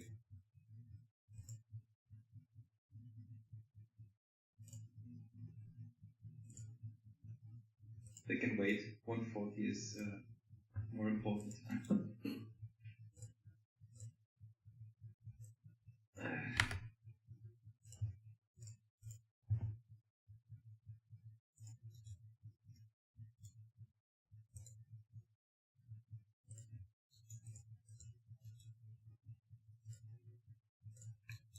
How was your trip?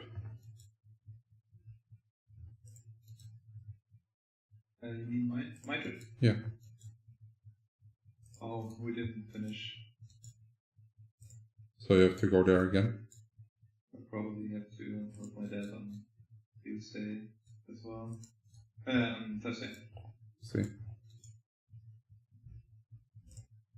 Yeah, my dad is coming over tomorrow, so I probably don't have time after work.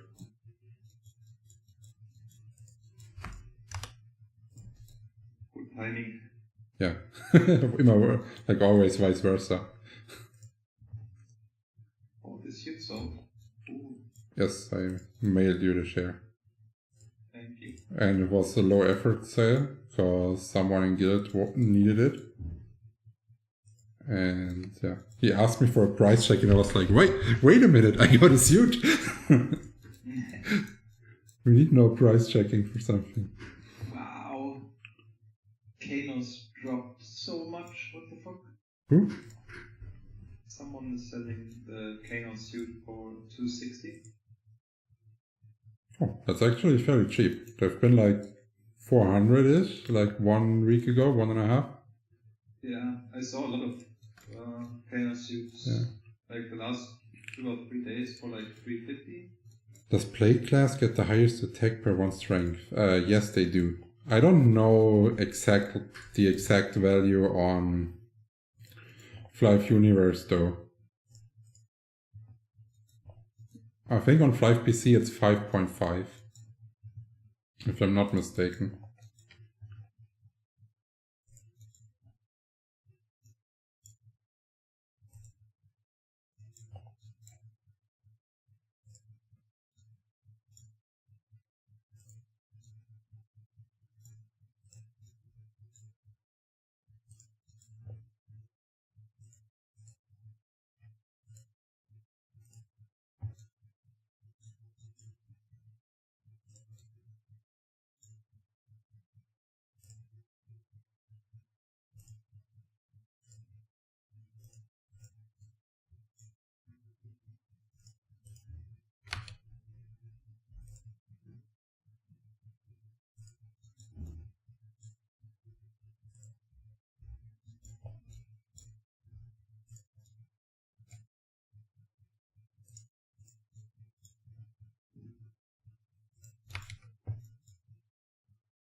Is Flyff Universe the normal Flyff or is it a new private server?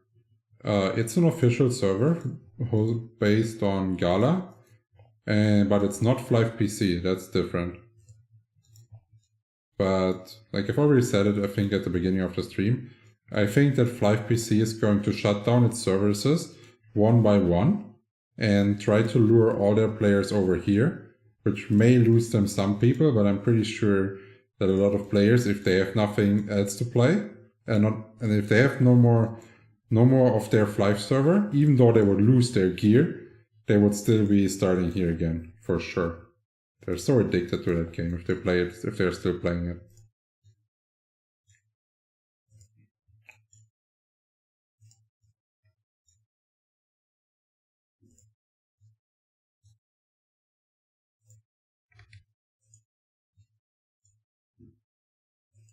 We will see what they're actually doing. It's just an assumption and a guess.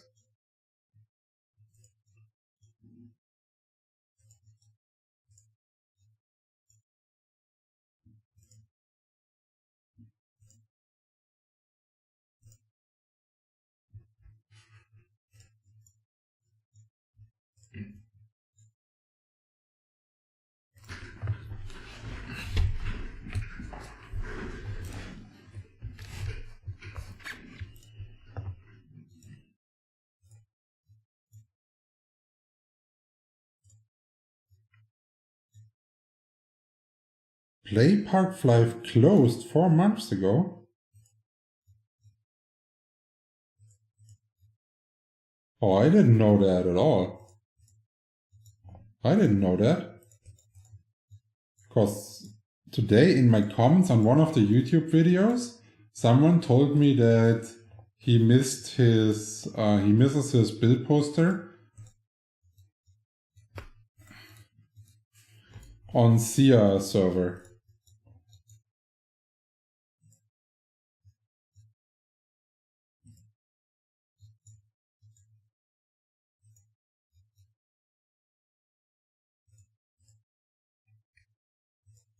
So Play Park closed and Japan closed so far.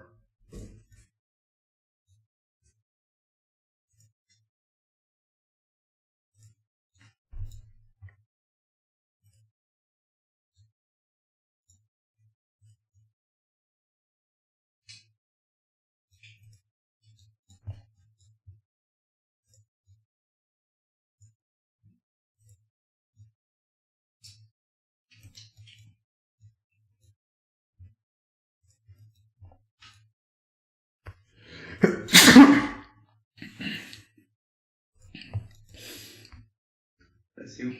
Thanks. Ja, ich bin Deutsch, Juri.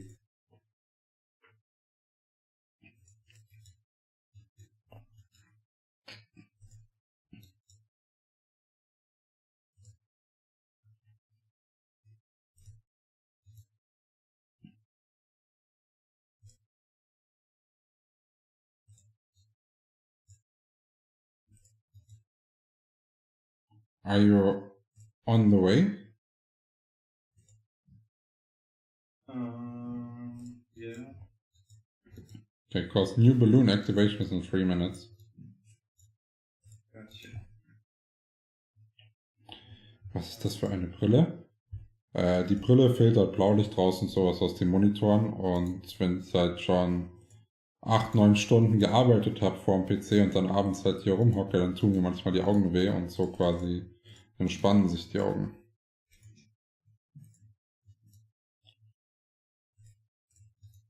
Playing Jester with the lifesteal from Bloody Yo-Yo is a life changer. Yes, because I don't have the food most of the time, and my dog likes butt scratches, so she always stands to the left of my chair and likes to get butt scratches while I grind. So I think my dog likes grinding in Flyff, because that means she's getting attention sometimes, or if she demands to get some.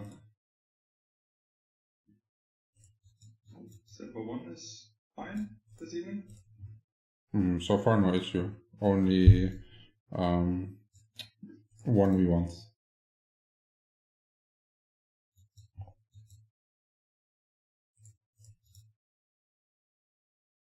Auf welchem Server spielst du? Spielt Totem, ja.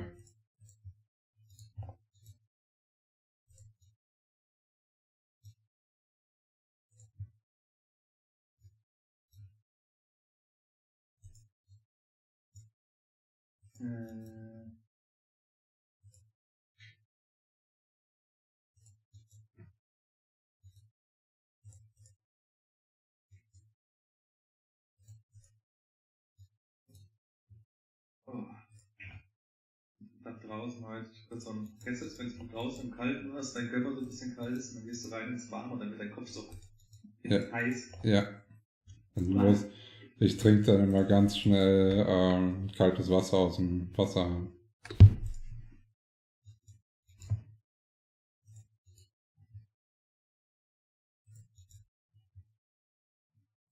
Also wenn man PvP spielen will, würde ich sagen, ist das derzeit der einzige Server, wo man richtig ohne Teaming und Competitor spielen kann. Alle anderen Server sind so ein bisschen, naja, ne? Nicht unbedingt optimal. Eine Kippe dreht 30 Sekunden raus. Huiuiui, zeig, was du kannst. Das ist ein alter Mann. Stimmt das nicht? Zeig, was du kannst. Fast Hands. Man geht Thema. Huiuiui. 17 Sekunden noch.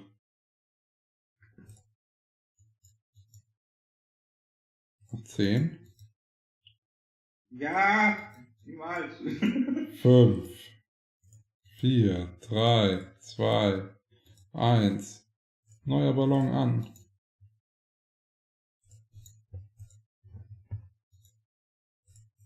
Wo sind meine Ballons? Keine Ahnung, denn. Oh no, die haben meine Ballons auch weggenommen. Hä? Jetzt sind meine Ballons auch weg. Hast du keine mehr, oder was? So. Aber die waren wieder in der Kiste. Ah, okay. Aber nicht mehr wieder.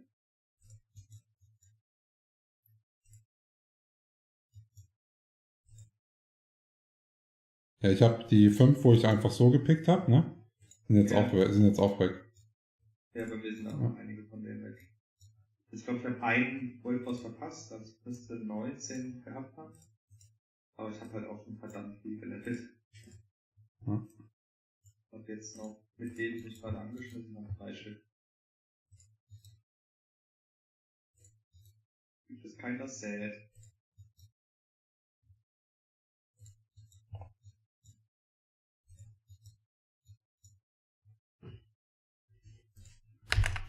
Die ich mir auf jeden Fall die letzten 2 irgendwie gegeben habe.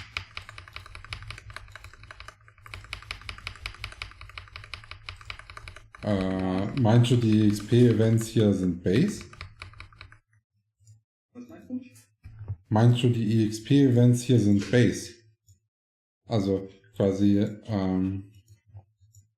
dass die Base EXP erhöhen von dem Server? Oder ich ist weiß, es, was du meinst. ne, weil dann ist es dort dann entweder macht Sinn, die aufzuheben, Ist oder es ist komplett irrelevant. Das müsste man halt wissen. Ja. Ja. Additiv oder multiplikativ. Ja. Also ich glaube Alleine- nämlich, das ist multiplikativ auf die Base. Weil, keine Ahnung. Ich habe aber, das ist das nächste, das ist auch wieder schon wieder. Manche, ich habe jetzt bisher mal irgendeinen EXP-Event mitgenommen. Ich war einfach bei so gut wie jedem, außer vielleicht ganz am Anfang mal wo ich noch Urlaub hatte, ich habe bei jedem EXP-Event das Wochenende über weg und hatte keine Zeit. Die am Anfang waren ja auch lächerlich. Irgendwie Ja. 10%, wenn es dunkel ist. Scheiß der Geier drauf. Ja. Also ich meine, man kann die Events ja so machen, aber dann darf man halt nicht vorher eins machen, wo 30% immer bringt, ne? Weil dann sagen alle, das ist scheiße, das andere war besser. So. Das ist taktisch übel unklug.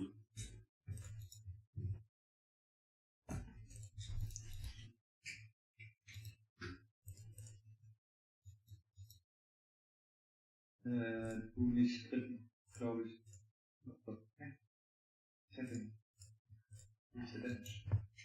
Ich hatte Upcut nicht an. Ich habe nur, also quasi, ich hatte eine Differenz zwischen Ballon und Upcut, weil ich noch in der Stadt war, verkaufen.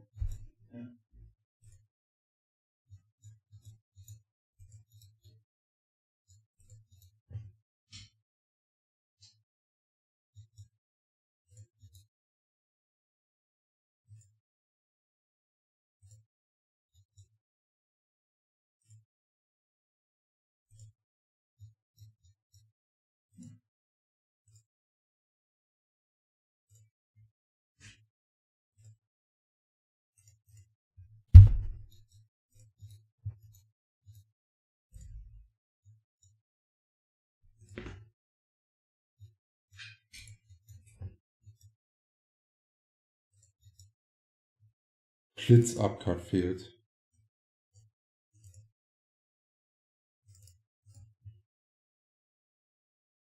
Good boy, Zaraki, good boy. Would have not noticed it. Sind wir jetzt endlich wieder zum Trocken. Yeah.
One second.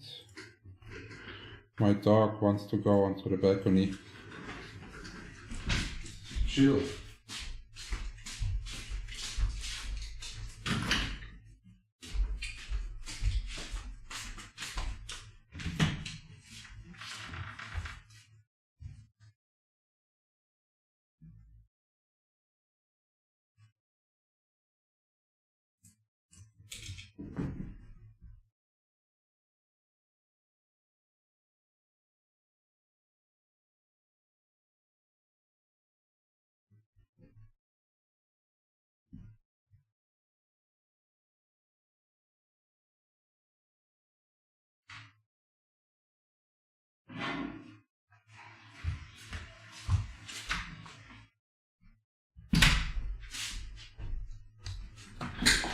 Okay.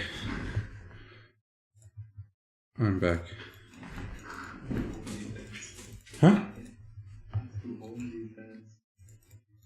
So, ja. Gleich entfernt den Dude.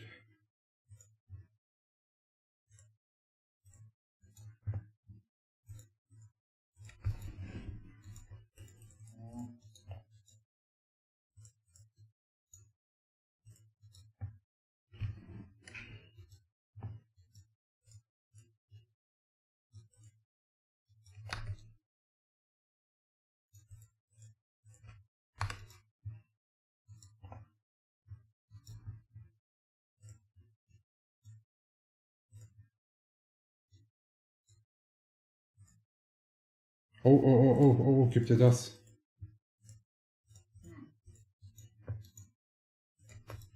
Yeah, if you guys have any questions, feel free to ask. We have a topic to talk about.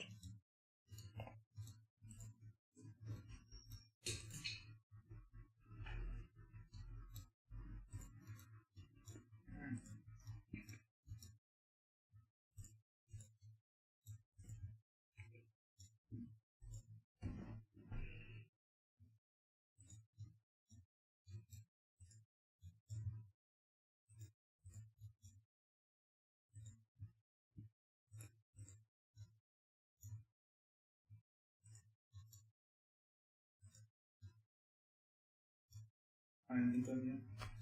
Jo, ich hab ihn gesehen.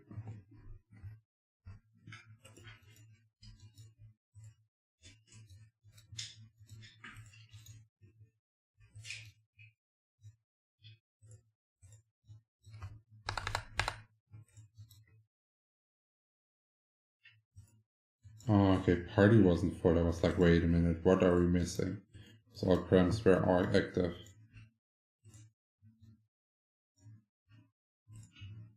Lumi in play mood.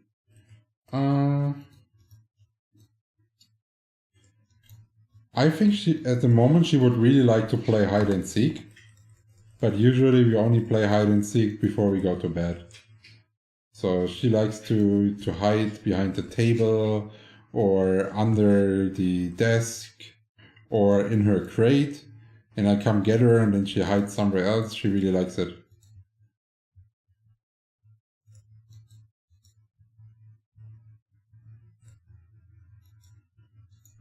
And usually after I found her a couple of times, then she starts to hide in the bed, and that's basically like sleepy time then. Oh, do you have some empty potions? Of course I do, of course I do. Was heißt denn Dealer deines Vertrauens auf Englisch? Your trustworthy dealer.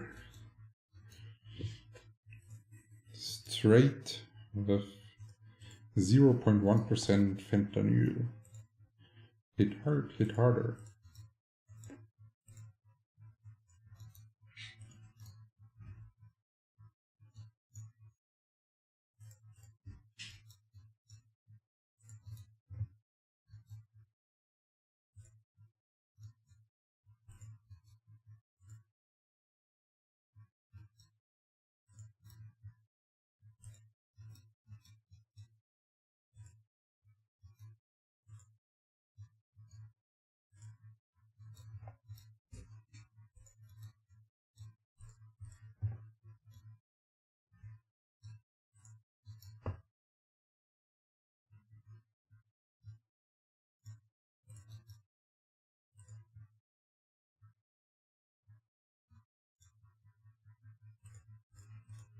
Oh.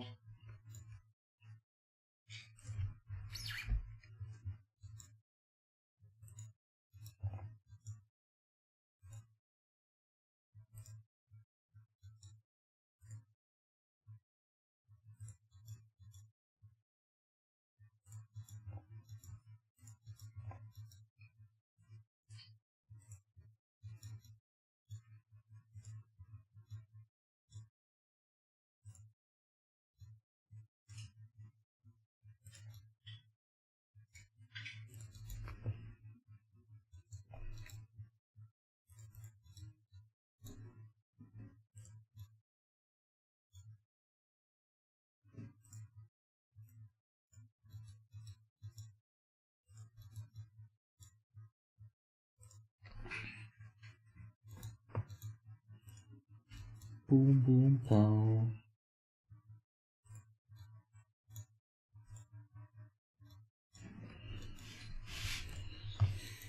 After this session, it's only one more left.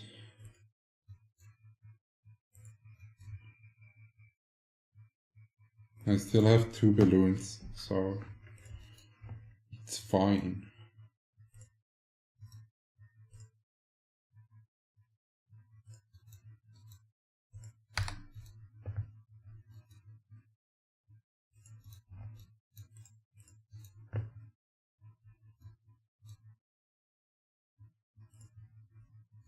Sir, what server are you in?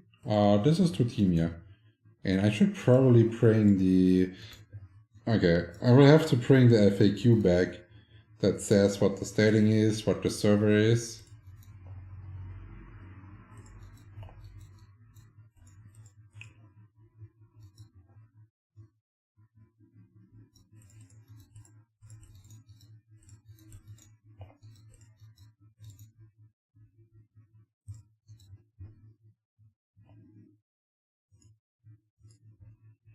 Okay, yeah, it's currently inaccurate though, so...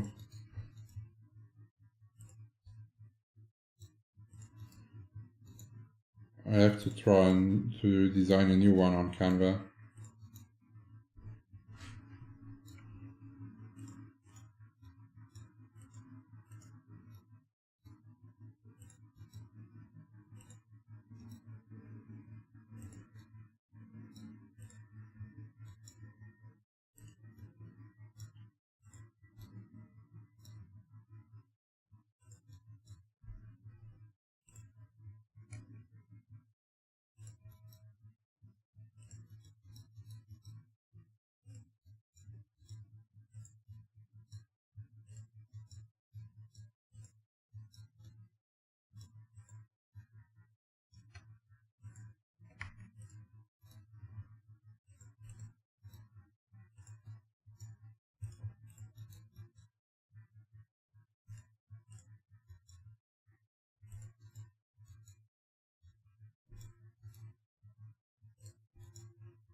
Yeah, for the people that are interested in maybe new upcoming content, at the start of February, we will also be starting to do some YouTube shorts and some funny Flyff memes, stuff like this.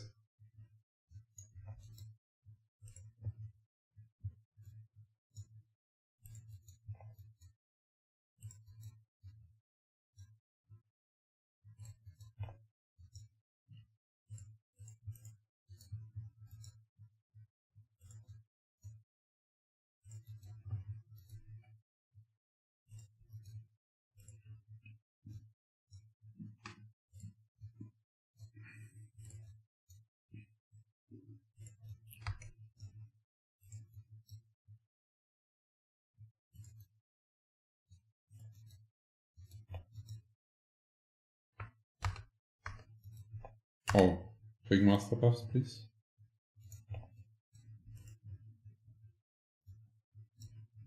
Ich habe mich irgendwie gerade selbst gebufft, obwohl meine Sachen noch ab, weil ich gedacht habe, die sind ausgelaufen.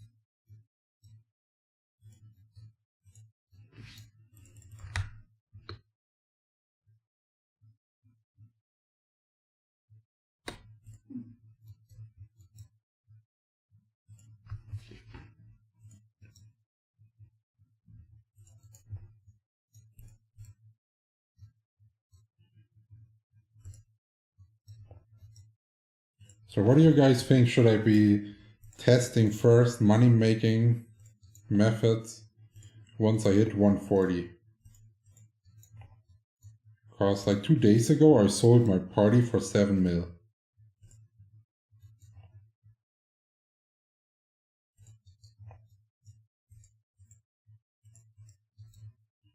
Okay. Never seen or heard of this stereo adjuster. The balloon event brought so many high level players.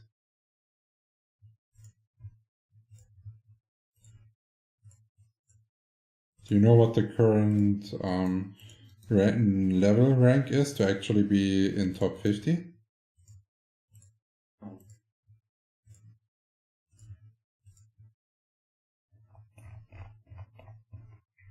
Okay, so you actually have to be 136 to be in top 50 now. I think when I started leveling it was 132 to be in top 50.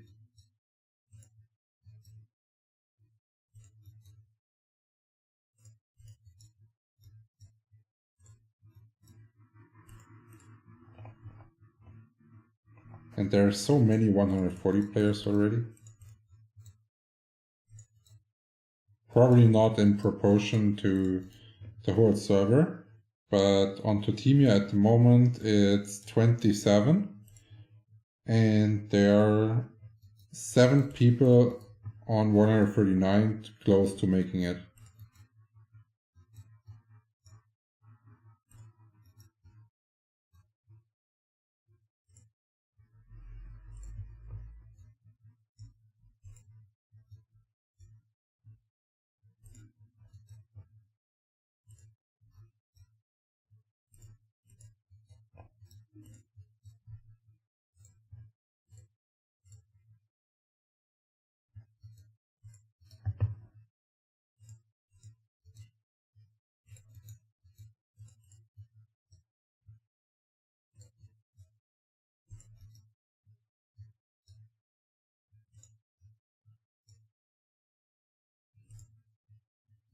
Can you explain the EXP lock, please, how it works and what are the advantages? So before you can understand the EXP lock or why you should use it, you need to understand the drop mechanism of Flyff. You are having the best drop rate if you are the same level as the monster. So those are 137 at 137 I would have dropped the most gear. Then if I start to get higher than the monster, I will get less drop. If I'm higher than 16 levels than the monster, no, wait. If the monster is higher than 16 levels than myself, I will not get any loot. If I am higher than the monster, the more higher I am than the monster, the less loot I will get. But at 16 levels higher than the monster, I will reach like a groundbreaking point and my drop rate will not go lower than this. So if you're killing monsters that are lower level than you will always have the chance to drop something. But if you kill monsters that are more than 16 levels higher than you won't get anything. And you will use the EXP lock to hit like a certain level cap. So for example, if you are an AoE character and you are making your money by power leveling other people, you would want to level to 137, then use EXP stop and keep leveling the people at 137. But this depends if the EXP stop costs you less than what you're making per hour based on the amount it takes you to de-level by dying. Because if the EXP lock costs too much money, then there's no reason. But now that the EXP lock is increased in the battle pass, I assume people that are like farming something can use it for free, so it should be fine. Before, not sure if it was used a lot, because yeah, it costs money and de-leveling usually doesn't take too much time. And you lose 3% for each D-level, so at higher levels, where you gain almost no EXP if your party is on level, there is no issue then. Is it used for leveling? No, it's the complete opposite. It's used for farming. Like only if you want to have like a good drop rate to farm at a certain spot, that's when you go for it. So for example, what people are doing, they're farming at Glafen, stuff like this, with like characters that have 105 shit level reduced, and then they hit the exact level like a Glafen, or maybe one level higher for the damage increase, and then they keep farming there.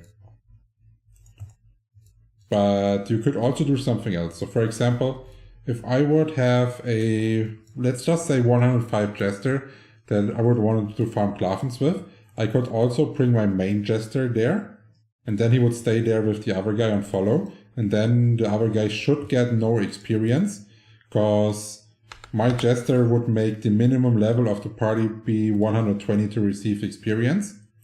So there's then no experience for the thingy, and you need to do neither D-level or use EXP lock. This is also an option.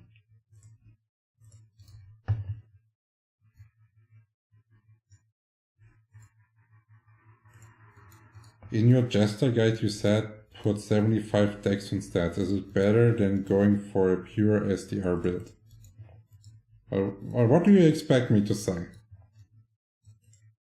Like, I made the guide, so it has the best DPS. So, like, I don't get those kind of questions. Obviously, if I would have thought full strength was better, the guide would be full strength, wouldn't it?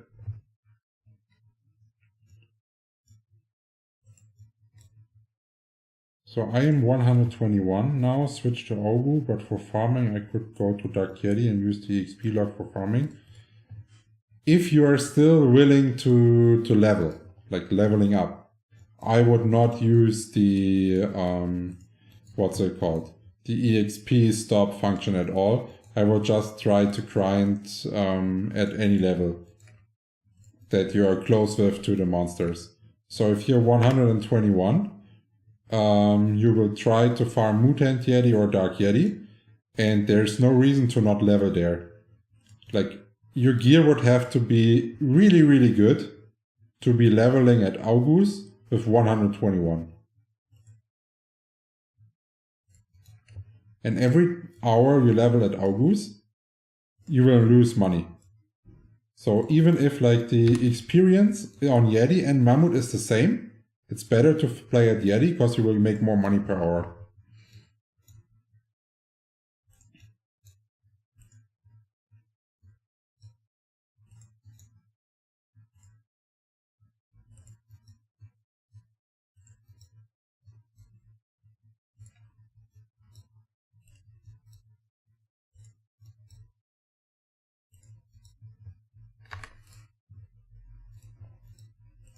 Yeah, if it's good, then I would not worry about farming at all. Then I would just try to rush level, get 140, get PvP gear ready, and start PvPing. Then get a level 60 and 80 siege character in this order.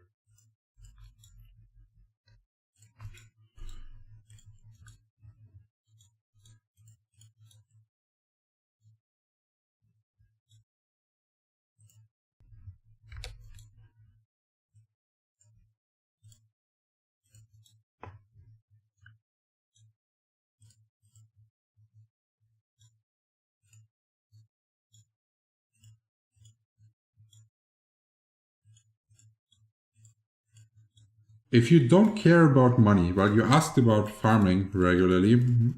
If you don't care about money, you should go to the monsters that you have the best kill speed and EXP per hour with. So if you can kill like monsters that are 4 or 5 levels higher than you really quickly, then there's no issue. You always have to check the amount of hits you need. That's the important factor, and how good the spawn is.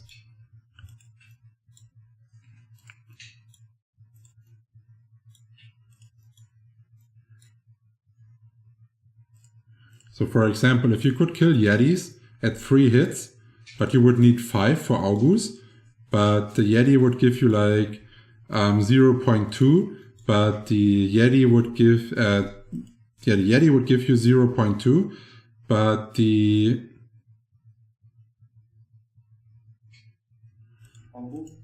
but the Augu would give you like 0.24, then it's definitely not worth switching, because you're wasting 2 additional auto attacks for only an increase of 0.4, which is only, what's it called? 0.4, only 20% increase but you're doing almost 80% time increase on top. Yeti was 2 hits, Augu now 2 to 4, yeah. So you definitely switch too early then if that's the case.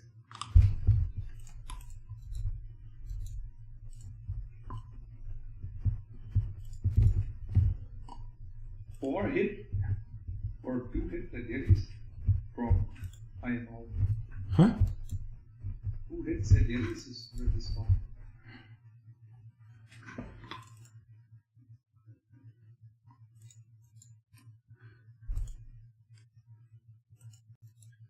You mean because you don't have the gear yet? No, I don't know. Did you 2 hit Yetis? No, dude. Back then I had a +8, 16% attack Nadion set.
So what do you think about the botting problem?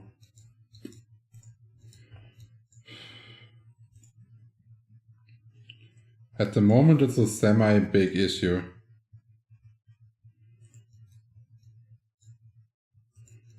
The value you are getting from like killing mobs is not too big. Bots usually, like bots that are actually like trying to earn penya for reselling on illegal websites, they can't get a foot on the server for like a huge demand, creating a huge demand. And people that are privately using it, yeah, I guess you can do nothing about it than report them if you see them. And just pray that the staff is actually starting to do a zero tolerance policy instead of like unbanning people that bought it.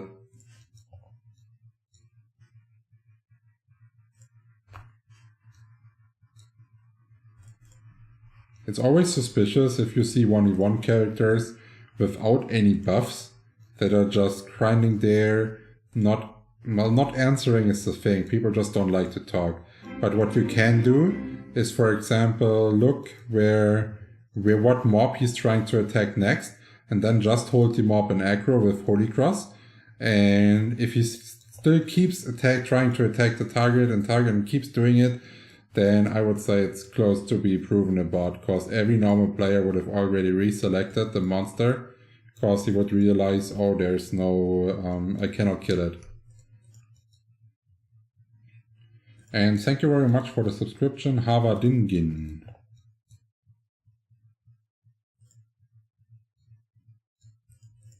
Yeah, but what did they do?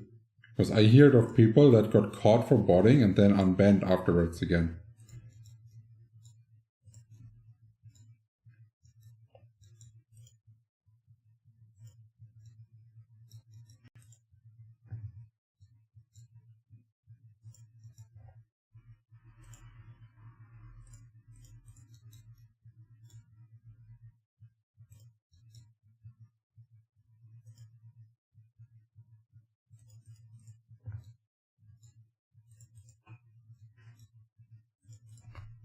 Yeah, but the thing is, I don't think that you should be...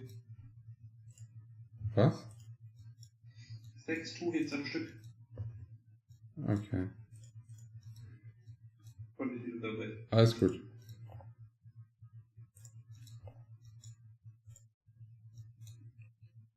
Hauptsache die EXP kommt rein. Schnabbeli babbeli.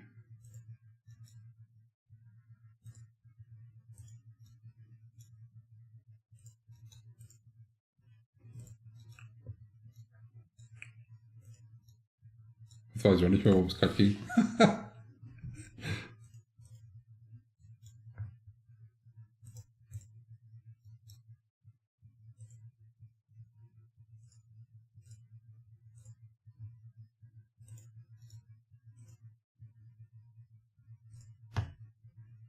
Hast du noch einen Cheer?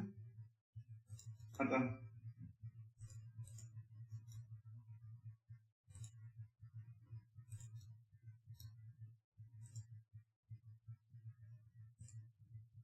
Hast du jetzt gesagt, hat er oder nicht? Hat er. Aber du hast nicht gegeben, ne? Ja, bin ich zu blöd. Ja, weiß nicht, also ich drücke es auch ab und zu und es passiert einfach nicht. Das funktioniert definitiv nicht immer beim ersten Mal.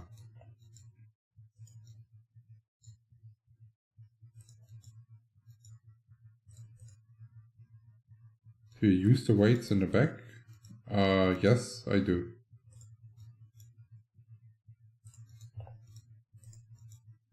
At the moment I do weightlifting once a week.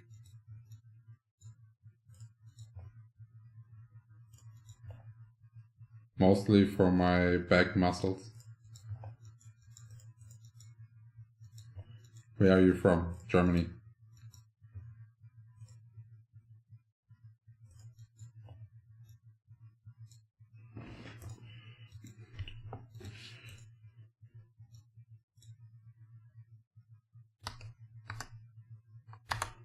Saw you in Garden of Rices yesterday.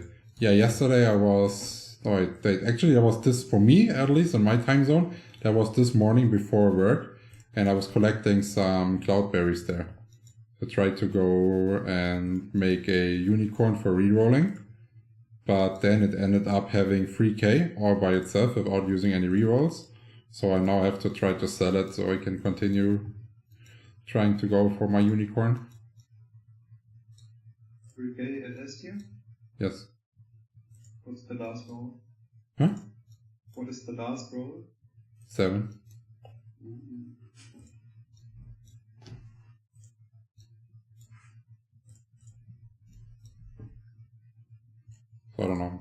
maybe I can squeeze out a bit money and have like 2 rolls instead. Huh? For sure, a bit more than a real pet. Yeah, for sure. I was thinking like 1 bill, 1.1, something like this.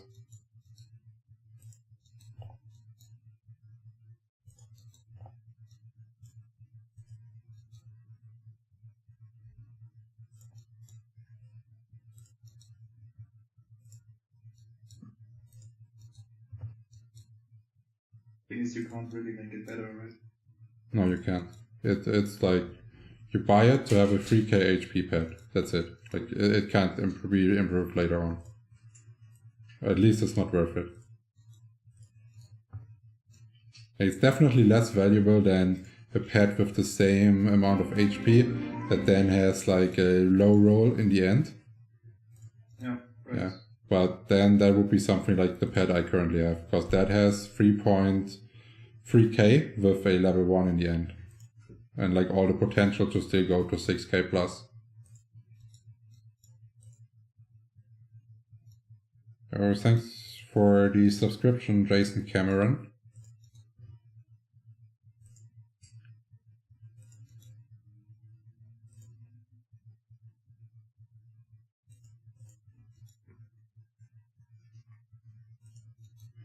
God, dude, like all those people have like decent unicorns. And I've spent so much money on minus dog shit, man.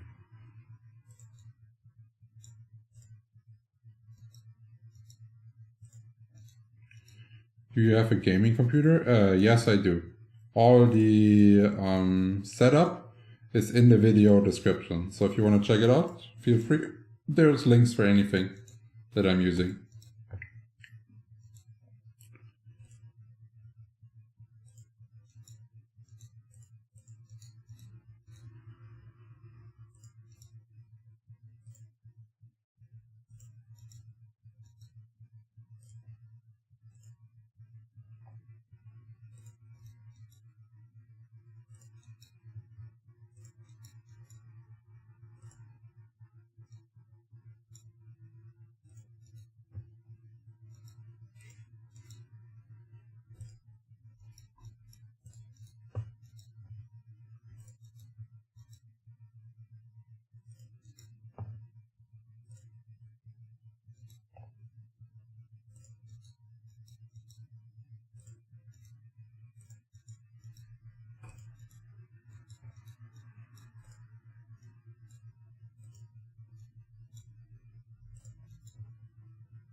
Is it common for people to speak English in Germany? I'm from the US and most people are not fluent in a second language.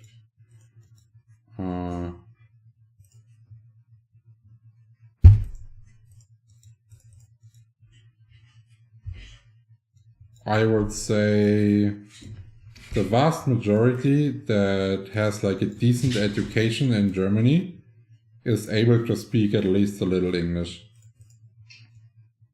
But if you go to school, you are required to learn it. It's a must go. So you will learn it for sure, but depending on how long you will stay in school. So in Germany, you can either stay 9 years in school, 10 years or 12 years.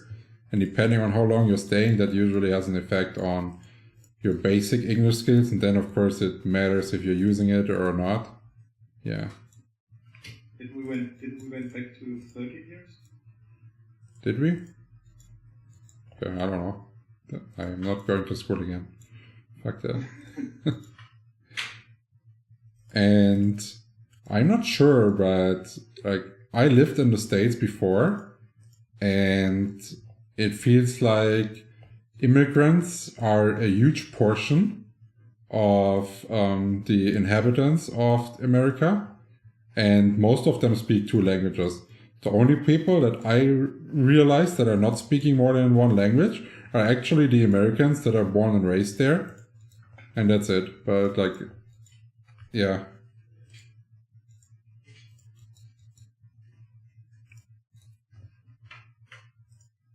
Are the chicks good looking in Germany? Huh. Great question. Great question. I would say there's definitely countries where they look better. On average, for sure.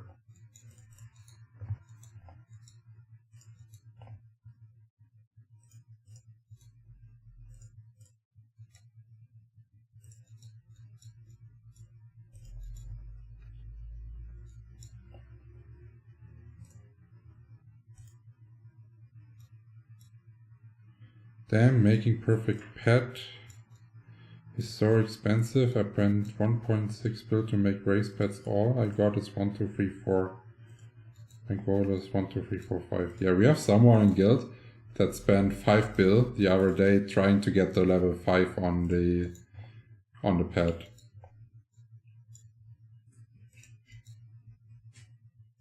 Hey man, I appreciate your videos. Good luck getting to 140. Thank you very much, Itamar.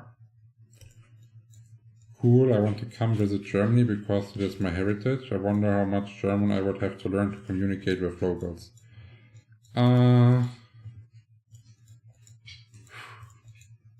So people can understand you? Not a lot. To make like a full sentence that has correct grammar and all that kind of stuff, I think German is a really hard language because I cannot even speak it like correct myself. I'm still doing like spelling mistakes and stuff. There's so many weird rules about punctuation and all that kind of shit that even Germans at some point just don't care about it. And if it is some kind of enough for business world, then you just don't care anymore. And if there's one mistake in there, it doesn't matter. German counts as one of the hardest to learn languages. Yeah. Like I obviously don't know how hard it is to learn German, but in school I know that I struggled as a kid with all the grammar and all that shit. And I am learning Mandarin at the moment. And I don't know, like there's a lot of stuff you have to remember based through the signs. But in general, it's fairly easy because everything is pronounced the way it is written. And like the logic between the sentences is fairly simple. So, I don't know, it feels so much easier in German. Why is Flyff expensive to play? Well, you're going onto this little card symbol right here that opens the premium shop, and most of the stuff that you want to be playing are in this shop, and they cost F points, and F points are only obtained by real money.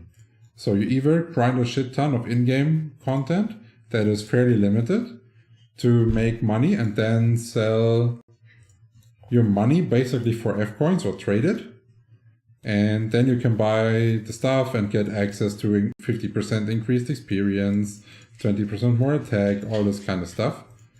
But yeah, it's free to play, playable for sure. It's just like you progress so much faster if you cash. That like it's ridiculous how much faster you progress. The gap between caching and non-caching is too big in my opinion.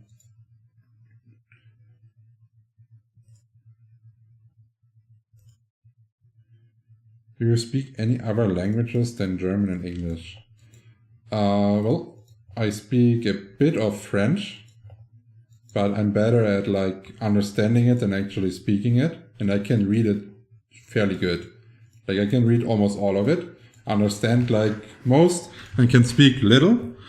Then I'm able to speak a German dialect that's like really old and only used in the area where my grandma lives, and that actually sounds so different to Germany that, for example, friends that come with me to visit my grandma to hang out at her place, they don't understand the word when we're talking. And I already said it, I'm at the moment learning Mandarin.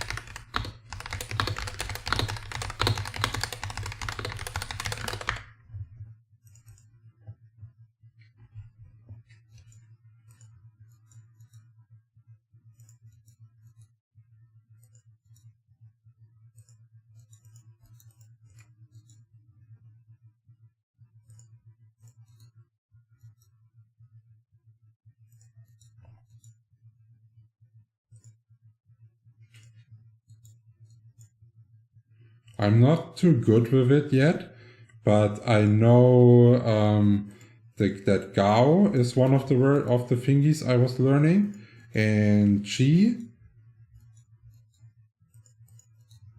Gesundheit.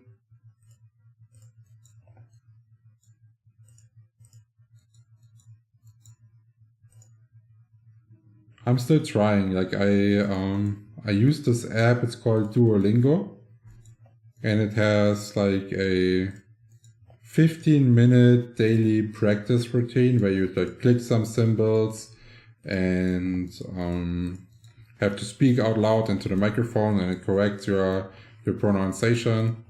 Yeah. And I think 15 minutes a day I can do, and maybe it gets me someplace. Do you trade stocks? I don't trade stocks in a general way. I have like an ETF fund that I'm only purchasing at a fixed rate, so no active trading. But I do trade cryptocurrency a lot.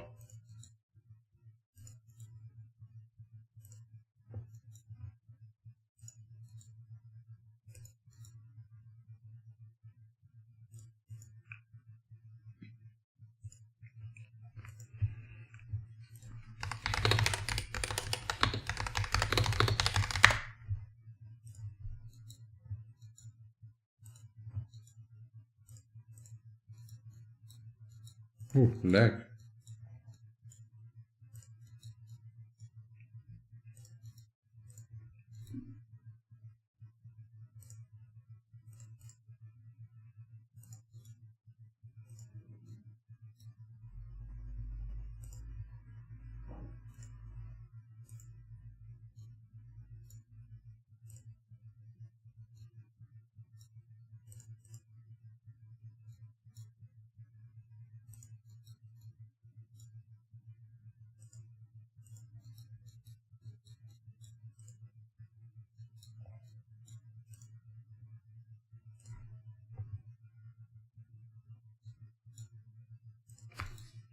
How much does an insurance consultant make?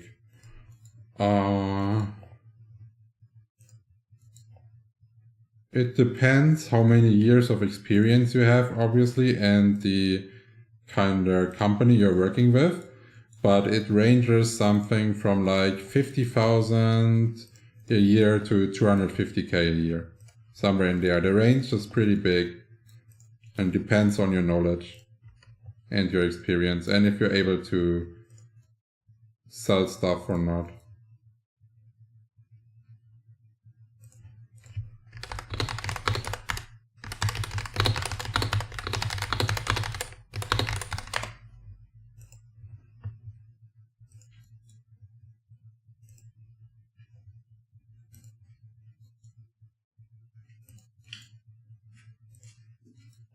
And I am still fairly young in the business, so I'm only doing it for almost 2 years. I'm doing it for almost 2 years now.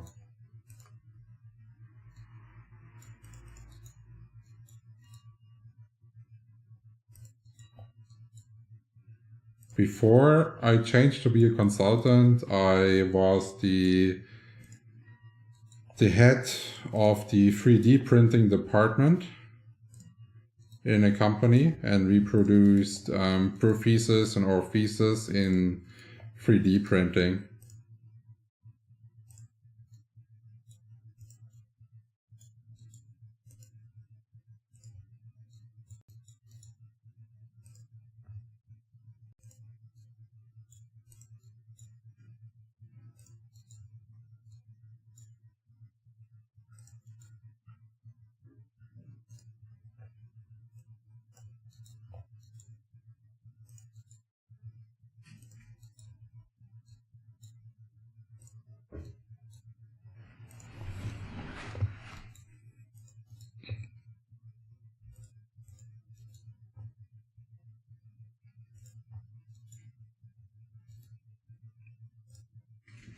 That's a weird question to ask on stream, at least for like German culture. Because German culture is not transparent about their income.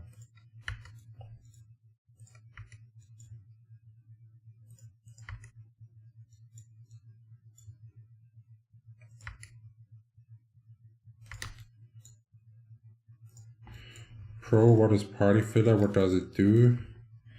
Does it give extra bonus XP? Yes, if your party is full, like full 8 men, you get more XP than if you would only be in there with 2 people. And the filler is basically considered someone that is in your party, but not actually providing value. So for example, my level 60 siege character is in the party and just AFKing and flares, so he's considered a filler.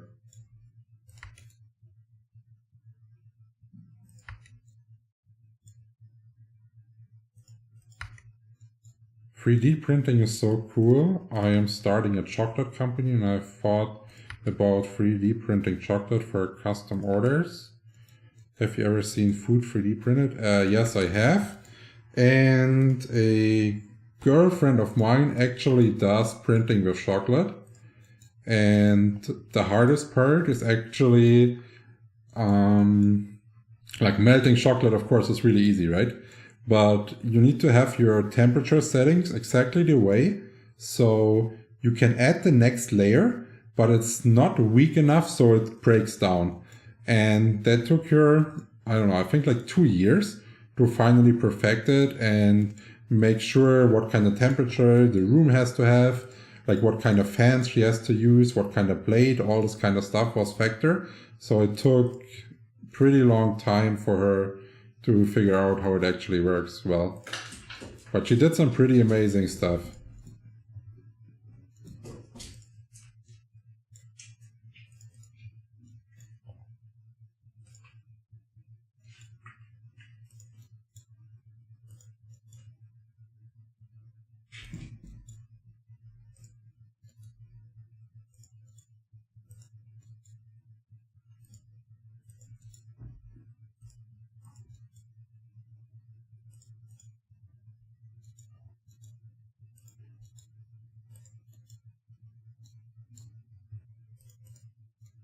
Do I need party combined squall and do they have to be following me? The fillers don't have to be following you. You need the party combined scroll if you want to have the full amount of link attack. You can bypass, for example, owning a red scroll if you have 7 people following you around. That works. And some people are actually doing it just to save the money on the red scroll. Because red scroll is pretty expensive, so if you're on a budget, it makes sense to do, yeah, for sure.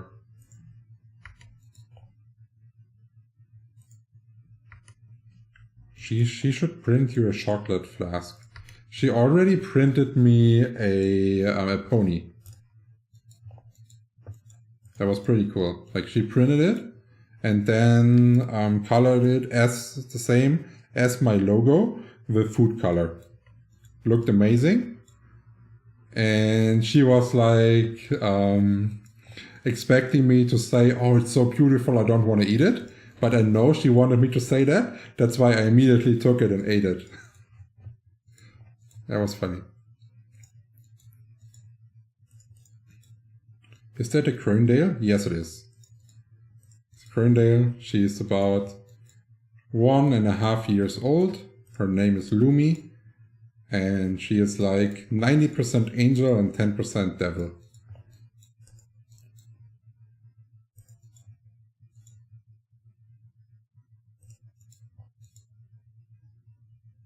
Did you play original Flyff in 2007? Yes, I did.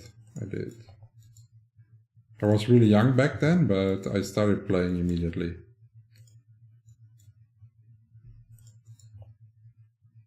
Because at the time I was living in Canada for a couple months, and I started playing there with my guest brother, and that's why I also stuck to eFlyff and never played German Flyff. Because I already had my account on eFlyff. Even when I moved back to Germany, I would still continue playing there. And I really enjoyed the community.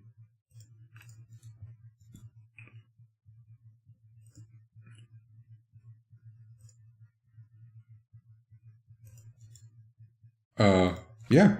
Well, Saraki, that's why I gave him the range that you can look up. So he doesn't have to. That was my answer. But it didn't satisfy him. That's the issue.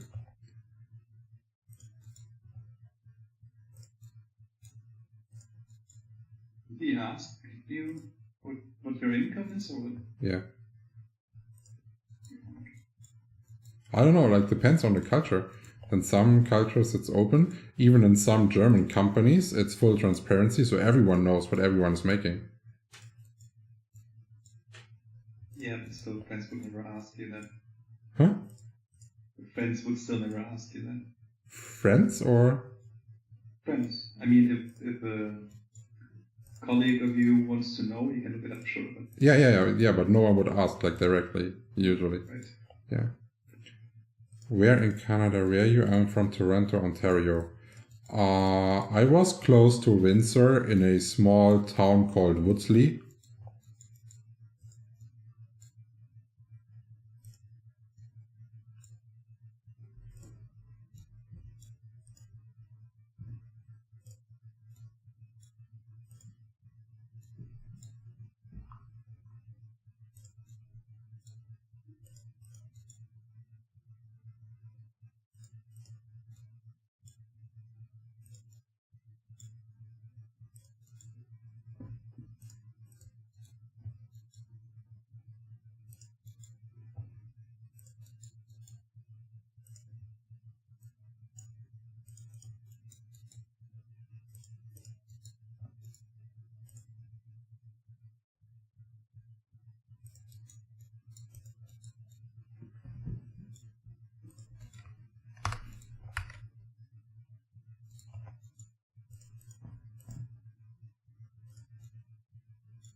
Let's go.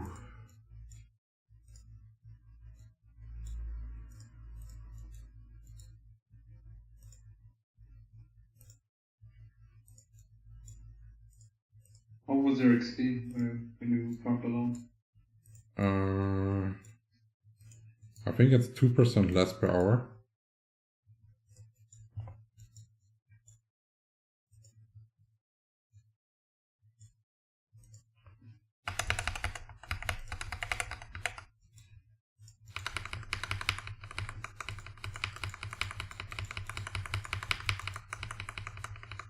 Yeah, Zaraki, I didn't take it as a criticism, I just wanted to clarify it.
Yeah, there must be a cultural difference then. Because for example in Germany, if you would be running around and telling people, yo, I make 100k a month, people would not, I don't know, people would think you would be really rude.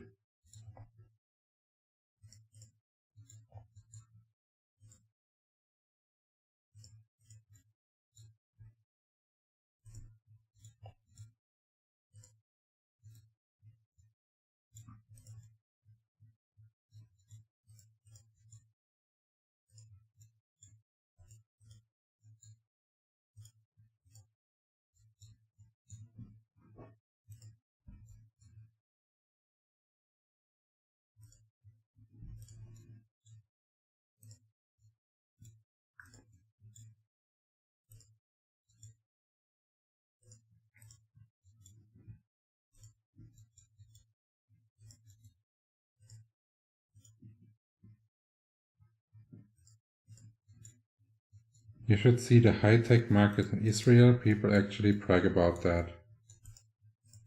Huh. Interesting. It's not too long ago that I actually had a job offer from Israel. Oh, first summer is over, by the way. Yes. Just have to make sure in 1 minute it's elements don't switch because they were out of order because I forgot it. Okay.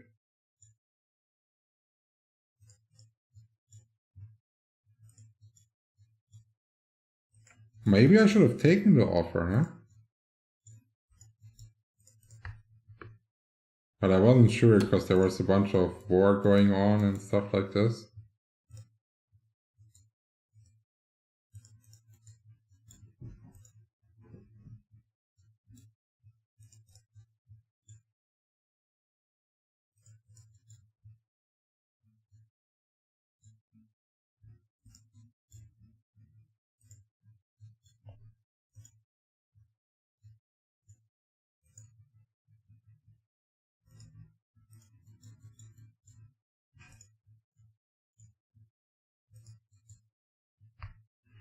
Do you work from home? Yes, I do.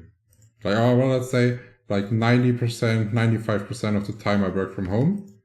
But sometimes customers request like appointments at their company central, something like this. Or you're designing a workshop that requires everyone to be here in person, then yeah, then I have to go out on the field. But mostly I work from home.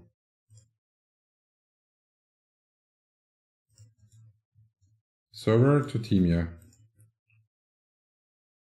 War comes and goes here, it's part of life, you know. Middle East is never chill. Yeah. I'm not sure if I wanted to have this kind of lifestyle.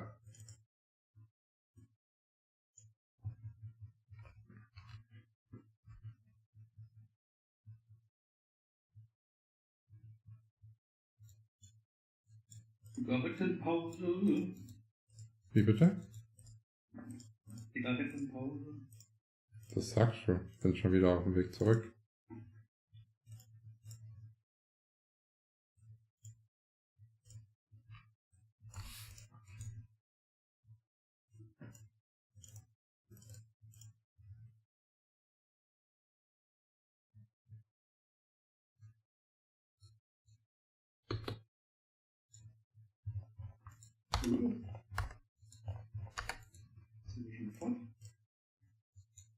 Hm? Ach so, weil dein Dingsbums. Mein Return Scroll war noch in der Mitte. Oh, ich habe das Jojo gar nicht an. Beste alter Self-Boss gebufft und ich mir noch ein Jojo angehabt, nicht mal realisiert. Schon so im Tunnel, vom Farmen.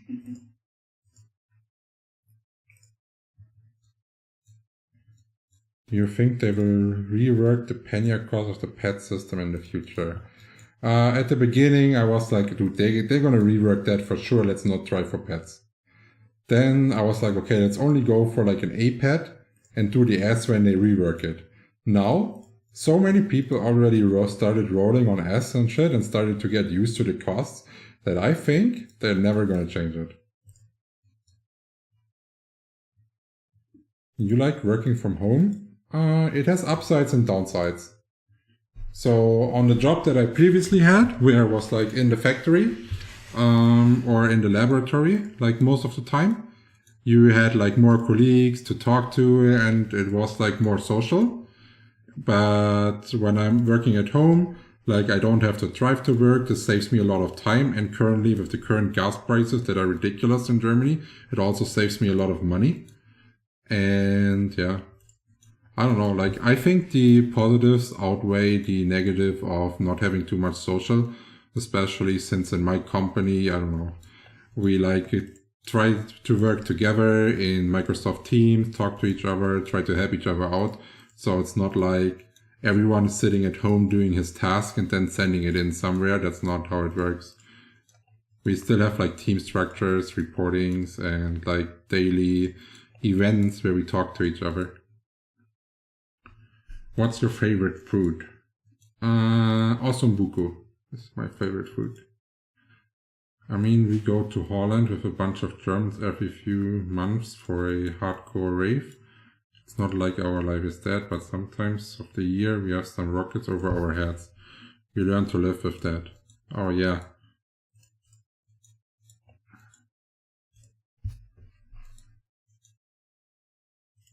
Yeah, so it's just how you grow up. Like if it feels decently normal to you and you're not like too involved in anything or losing family members to it, then I assume it's not that big of a deal.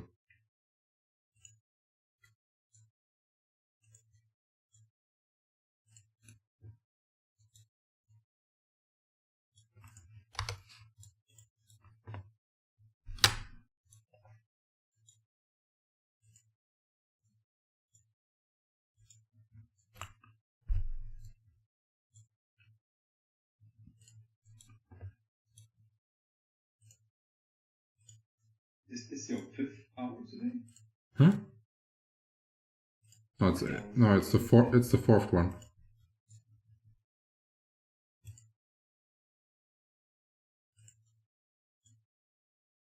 It's only 2 more after this? Well, since I did one solo where I lost basically 4%, it's more than one session after this.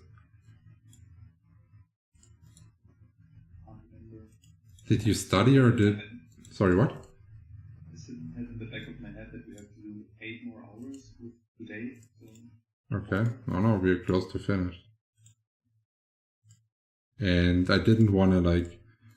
If I had the time to grind and I thought it would be stupid just to wait and not do it if I have enough balloons anyways to get 140. Yeah. Yeah. So I just pressed the hour. Put it in. Yeah, sure. Yeah. Get done with it. Did you study or did an instruction? I did both. I first did an instruction, then studied afterwards.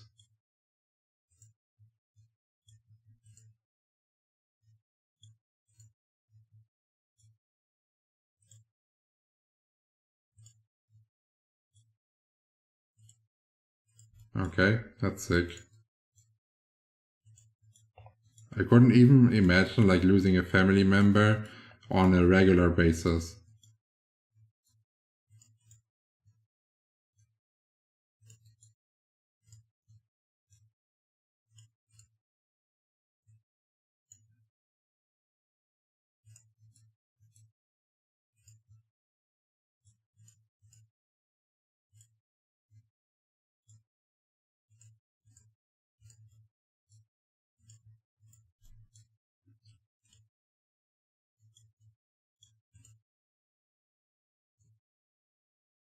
AW 6 billion for that pad.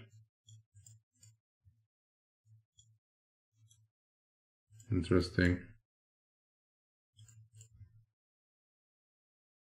It's still better than mine and would be cheaper. Even if I would AW it, it would be better than mine and cheaper than the bad luck I had trying to go for it myself.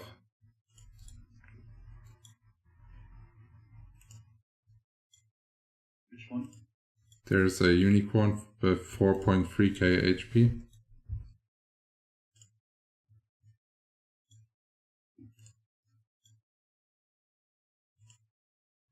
What's on the S tier level? Is it improvable or not? Yes, it is.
That dude is spamming everything.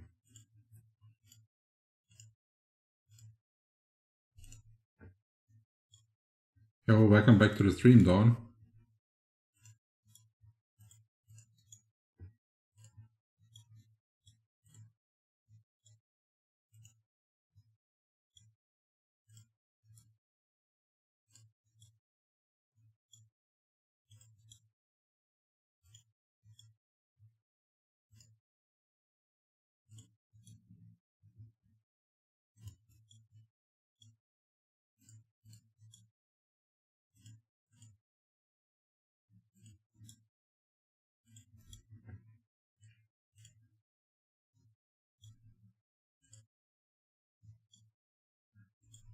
Is that for real, Saraki?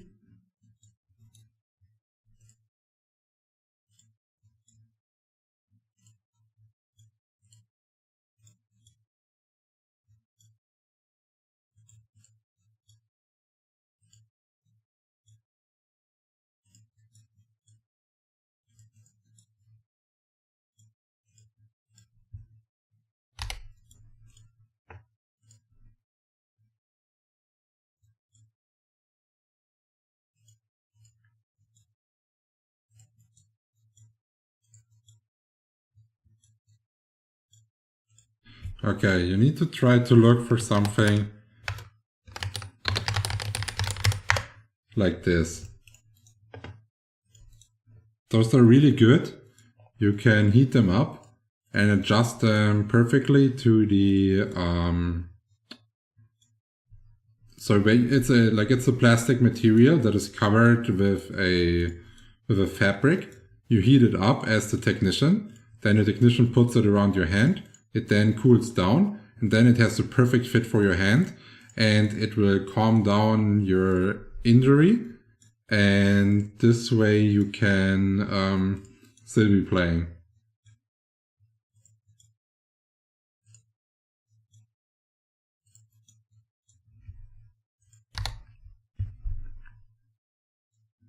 Opera GX, right? How to disable F3 when I press it? It gives you find search bar. Opera has settings like a game basically, where you can set all the hotkeys in the settings for everything you do, and you just remove everything that requires an F key in the settings, and then you can use Opera without having to interfere with any of the pre-bound shortcuts they're using. Thanks for all the videos, man. They really help. Oh, you're welcome.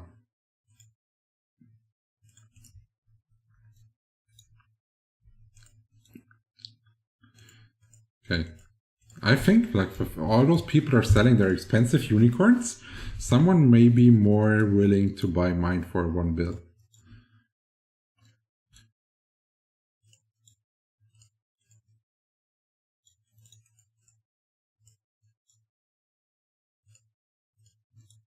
$4.5 bill current offer. Holy Scheiße. I'm pretty sure that's not correct. There was a 1, 2, 3, 5, 6, 7 crabs sold for 6 bill the other day. Huh? Yeah. 7 on A and S tier. Yes. And before that, perfect. For 6 bill total. How much multi is this? Hmm? How much multi is this? I think it was 38%, so you only missed 7% crit damage. It was really close. It's really close to max. Like, it's definitely not worth re-rolling or ever like buying another pet, unless it's extremely cheap. What are the pluses on your jewels? They are somewhere between 18 to 15 at the moment. Yo, welcome to the stream, Jella.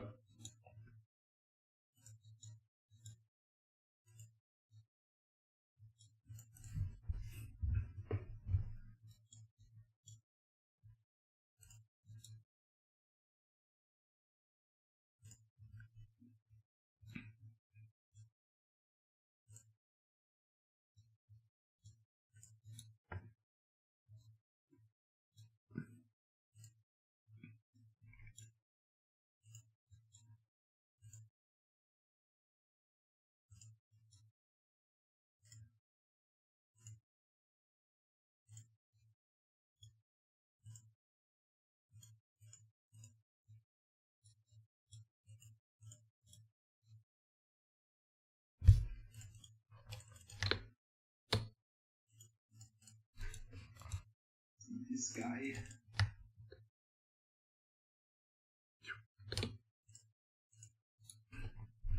Jump, jump, jump, jump, jump.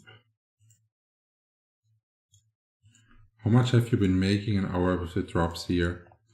It was about 12 mil an hour when we were at 137. Now at 139 it dropped back to 10 mil. But also always depends, like when I did play solo, they are obviously made a lot less than if I'm playing with like the Ringmaster types. Because I was like getting 4% less experience in an hour. It also means I killed 400 less mobs that could drop something.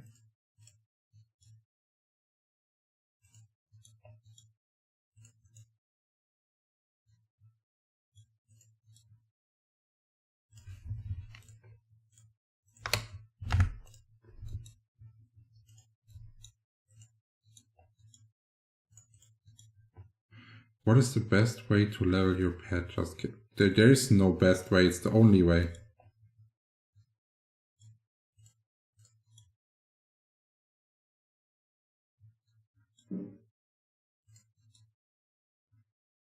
You can only do it via candy. Like, I would have preferred either doing it via candy or doing it by actually killing mobs.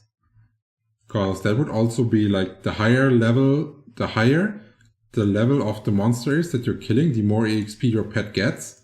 So I could be selling a pet leveling servers. So I'm basically like killing the highest level monsters at a fairly quick speed, and people could give me their pets and I level them for them. That would be like a real, I don't know, I would really like it. There would be cost issues, huh? No, because I can do it live on stream. Okay. I don't think I wouldn't have an issue Benefits, but with it.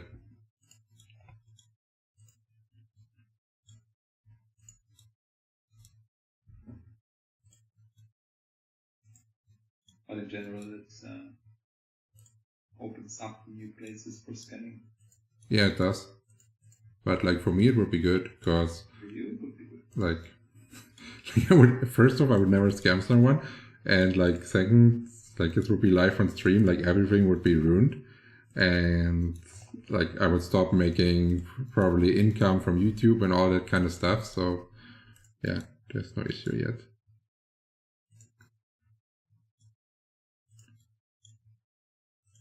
Also, like when I was doing cross-server trades, so for example, people that started farming here when it released and they wanted their F coins on a different server, none of them had any trust issues. They were just like, oh, are you the YouTuber? Yes. And they would just pass me whatever the fuck they had.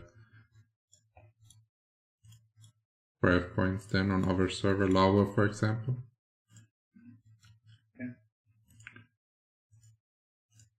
When my injury is recovered, I think I will use macro that spams left click all the time, so I didn't need to do this repetitive clicking anymore.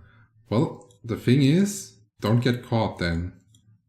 Like if you're not using a bot, it probably doesn't matter because you're not getting like a real benefit out of it. But in theory, it's against the terms of service. When the Ringmaster uses Holy Cross, do they contribute with damage and EXP distribution? Yes, they do. So Sipes makes me do 1 or dealing 2 less hits on the monsters, and he provides 25% base experience to both of us. So basically, even if your Ringmaster sucks ass and is only healing you as a 1v1, even though you don't need heal, it would still make sense to take him. But on the other hand, I personally don't want to encourage this lazy playstyle.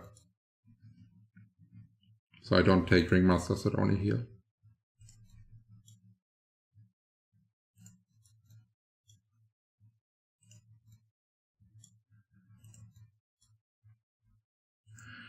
I'd love if candies were dropping somewhere or other way to obtain them. So far, they've been part of every event that was held. So yeah, if you're actually farming the events, you should never have an issue running out of candies.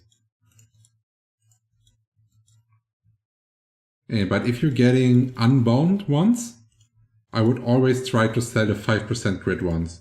Because 5% crit and 5% cast time unbound are actually worth a lot.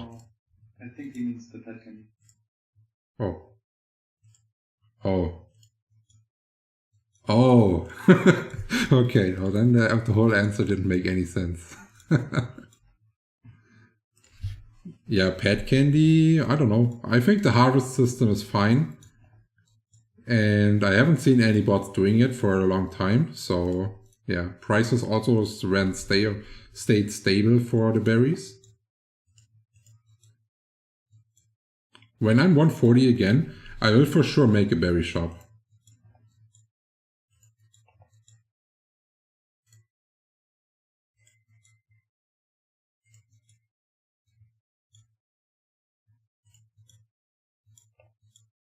Berry shop with pet candy, berries. Then I want to have a resale shop with power-ups. Probably do something else to farm money. I don't know. I want to actually try how bad it is to go giant hunting in Volcano for bloody weapons, if it's worth or not. Because the drop rate is so low. Yeah, but I don't know, like, the drop rate that is mentioned in the Wikipedia doesn't include the drop shit and stuff. And I don't know, maybe we can spend like 10 to 15 hours in the volcano and see if we're getting anything and if it makes sense. Because if we're getting like one weapon every 10 hours of giant hunting, that would be kind of worth it.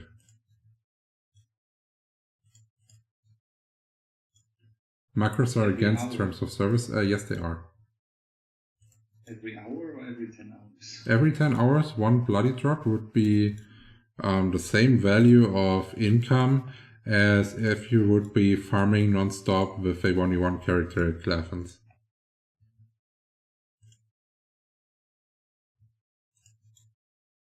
And I would definitely rather giant hunt than just non-stop brain AFK clicking mobs. Sure. Yeah. What gear should I use at level 66 Elementor? 45 set and weapon to 75? And do you have some tips for leveling?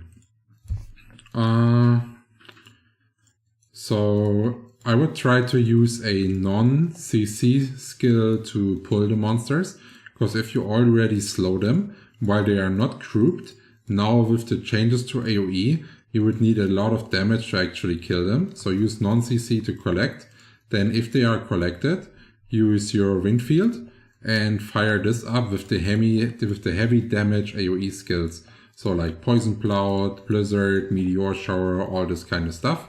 And then just keep kiting and always use your blink pool to gap distance.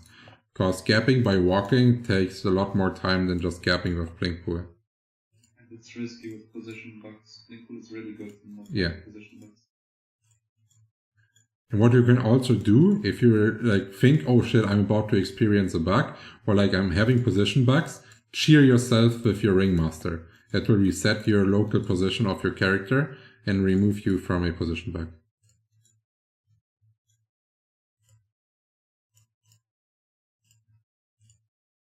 Ich hab doch einen Cheer.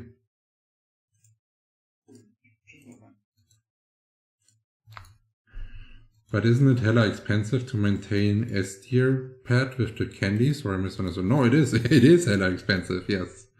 That is how it is. That's why I personally think that the Grace should not reduct energy. So Grace should be free to use. And then I think the value on the pet candy would be fine. But since Grace also costs money by deducting your energy fairly quickly, I think it's too expensive. And it also results in people owning pets, but never using the Grace in PvE. And the majority of the players are PvE players. So the whole Grace system is almost not used by them. Just cause it's too expensive and makes no sense. Red pop. Oh, sad. Red pop. Night hen.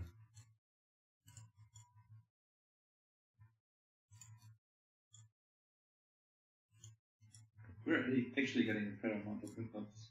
I'm all. Yeah, overall it's not too bad since the two of us started leveling. Before I actually had 0 luck. But it was the same at 105. When I started dropping a bunch of suits, they were already worthless.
Are you going all the way to 140 this evening? No, I will not. If those power-ups ran out, the 31 minutes here, or like 28, then I will go do dungeons with the guild and end the stream. And we will most likely be finishing it on Thursday or Friday, depending on how I have time. Because tomorrow I'm most likely not able to level tomorrow, because my dad comes over after work. Then it's level 60 guild siege, and I usually like to watch my guildmates play the 80 guild siege. So then there's no time before I have to go to sleep to level.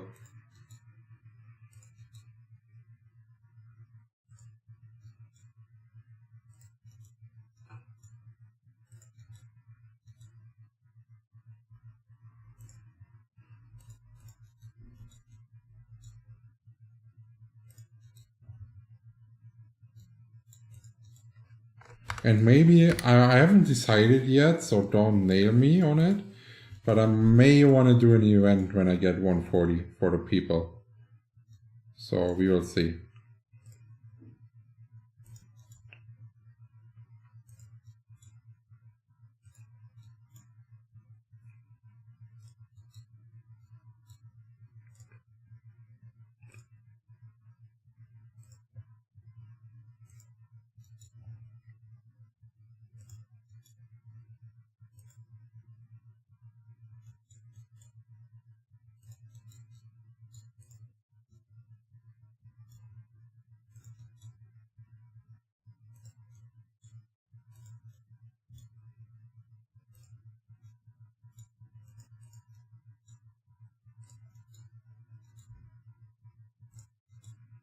What is good money making at lower levels?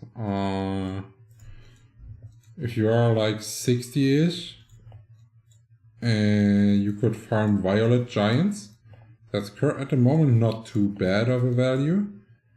Farming mats, berries is probably something you should always have at least some shops of, so you can capitalize if people are in need of it. That's at least what I'm going to do.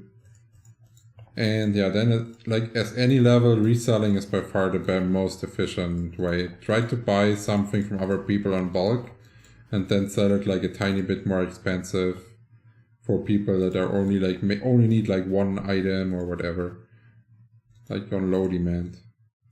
No, wait, yeah, low demand.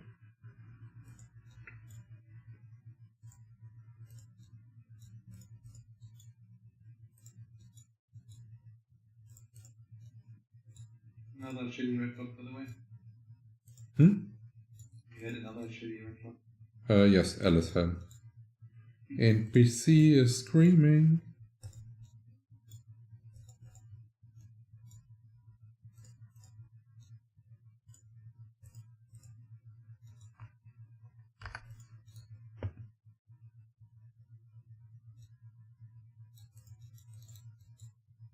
Das ist ein guter Spawn.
Or something that I also think is a bit weird.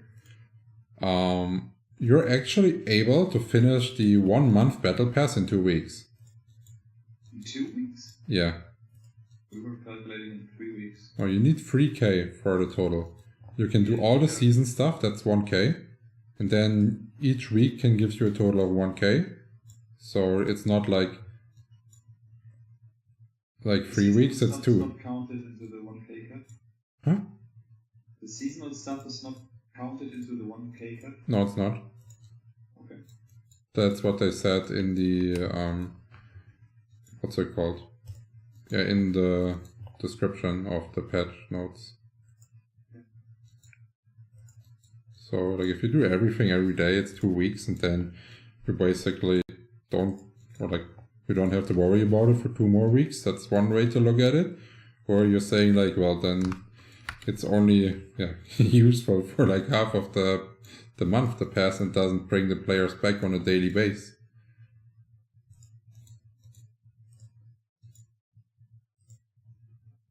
I think they should rank the dailies a little bit higher than and the seasonal stuff a little bit lower. Yeah, like from a player point of view, I personally don't mind. I don't care. From a publisher point of view, my goal should be that they log in every day. Yeah. And like the next part is, well, that's more of a sneaky part and marketing trick, but you basically make it so they have to do all dailies to maintain the pass. And when they have points left to do it, you offer them to buy the missing points with F-coins. So they get the rewards they missed by like missing out on days.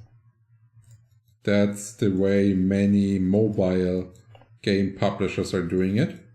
And they're having great success with it. Oh, so du kann double crit. Ja.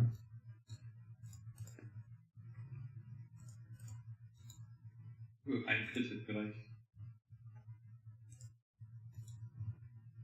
Auch jetzt, obwohl du schon die ganzen Level-Ups bekommen hast, seit wir hier sind?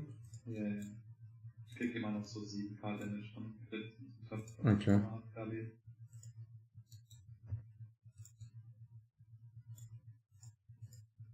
Am Anfang war ich hier One-Shot, als wir angefangen haben.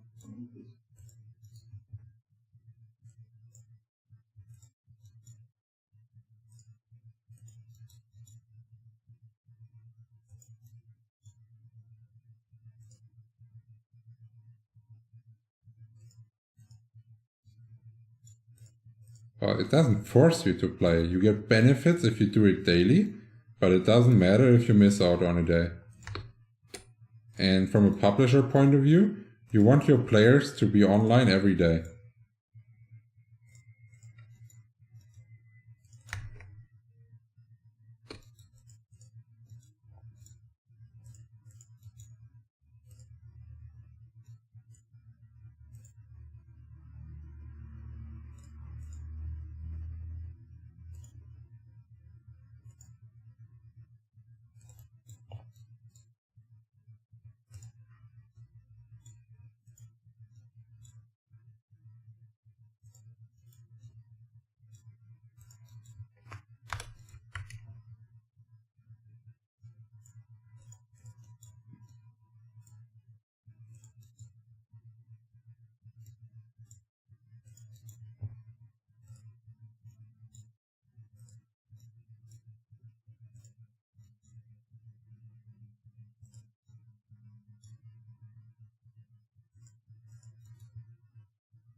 There are serious players that cannot afford to log in and do stuff every day. They would be as relevant and they didn't follow the system.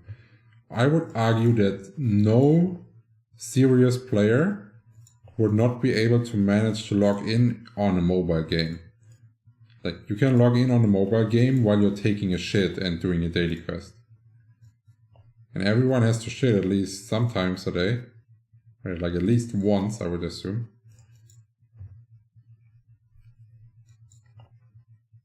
Nope. Nope. Nope. Also einmal am Tag sollte man schon kacken gehen, würde ich sagen.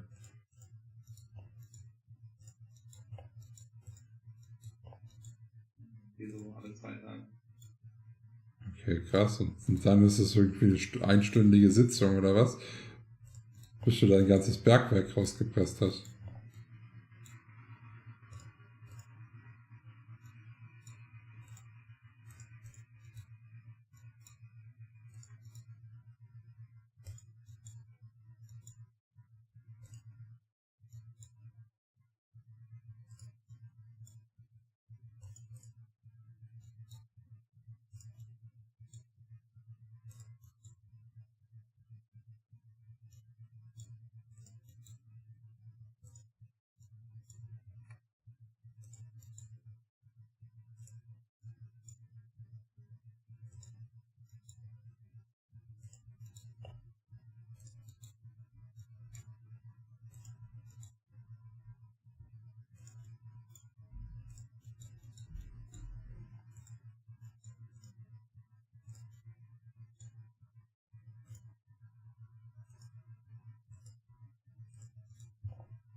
I don't know. I think that highly depends what kind of player you are. If you're usually competitive in a game, you most likely design your life around the game, other than the other way around. Like if you're really competitive about it, that's just the way it is. Especially like competitive usually means in bigger titles that you have to compete with full-time streamers that are doing nothing else than playing the game. So you have to have some adjustments, right? And many people are taking gaming really serious nowadays. And on the other hand, it's a way to make money, right? Like if you're good at something, at any game, you can make a shit ton of money.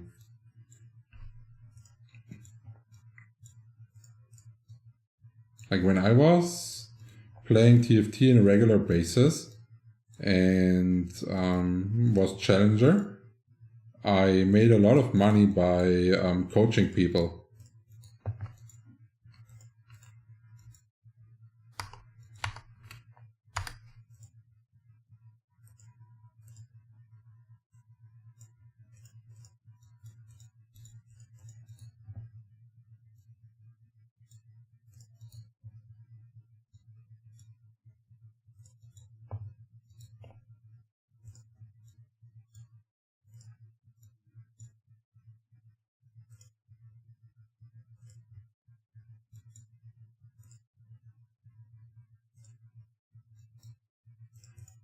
Taco.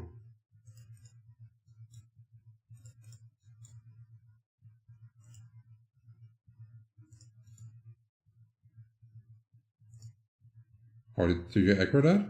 Okay.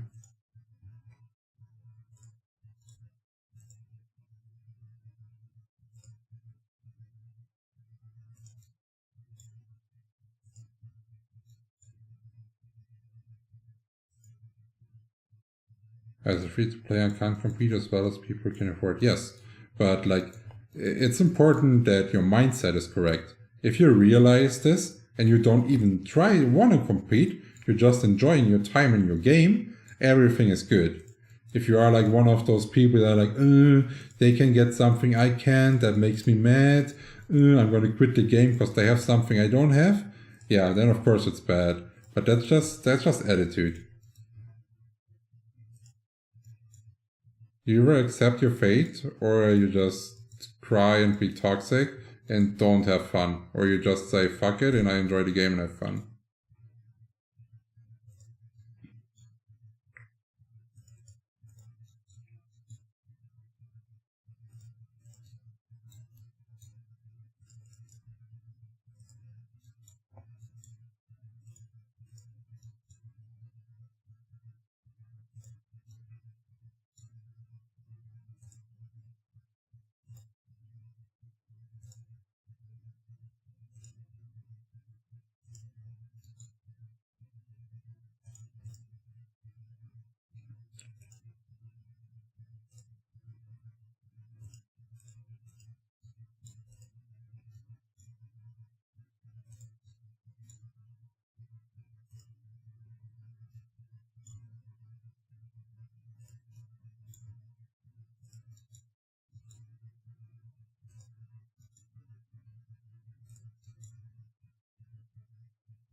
I really hope they don't add the weapon piercing system that existed in Flyff. Do you think they will mix it up?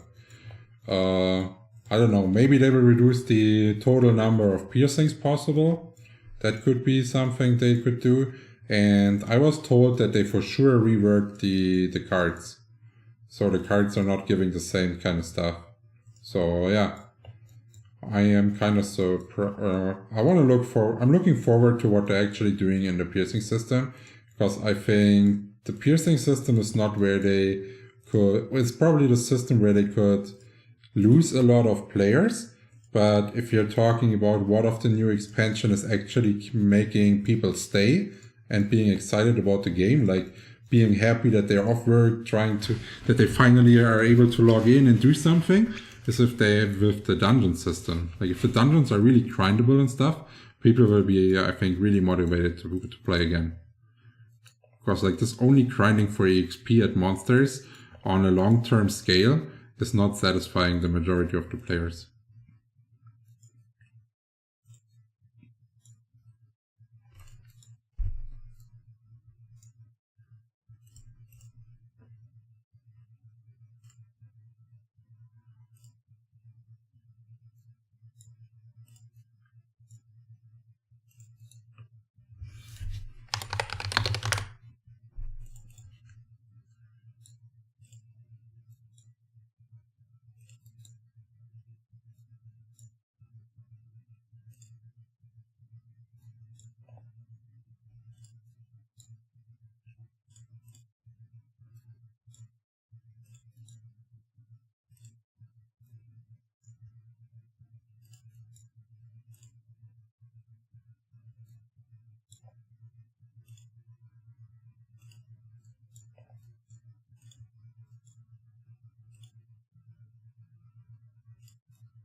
Check that debuffing pad.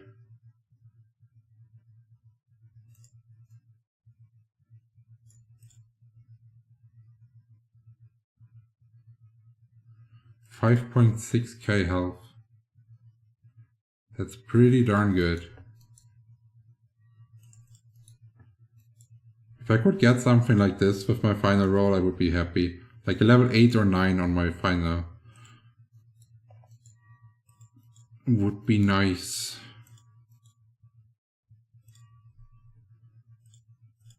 Yeah, I did check it out. She's probably gonna talk about it when we are doing the dungeons in a couple of minutes. I'm curious how many tries it took her to get to a level 8.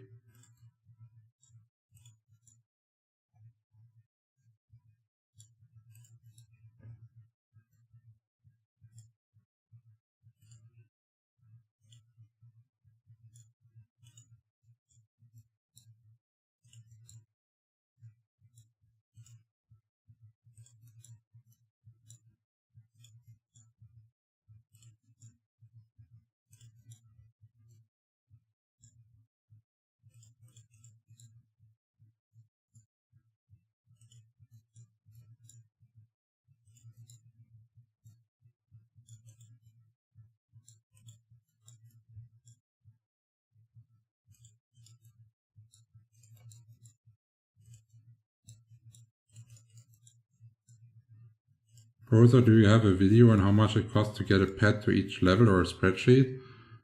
I have a video, but the data on it is wrong because I did one mistake by selecting a wrong column on the last thing.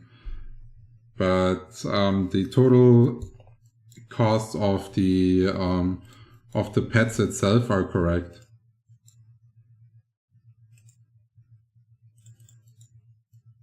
What are you aiming for after reaching level 140? Well, I want to roll the S tier on my unicorn, then afterwards get all the jewelry to +20, and then get all the stats to +4 on my gear.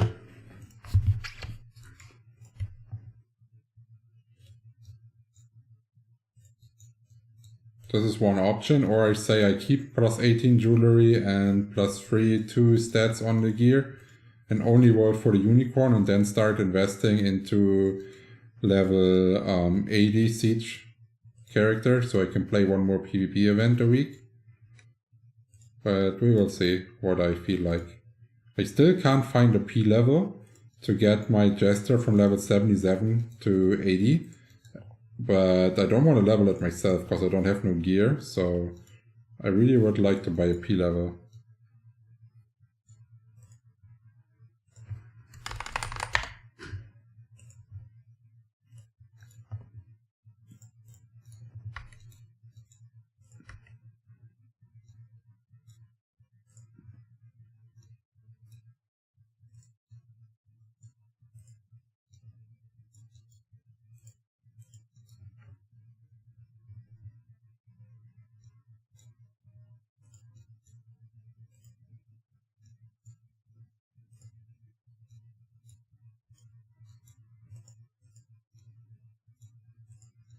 Is there a line to kill clockworks, or guilds get their own instances?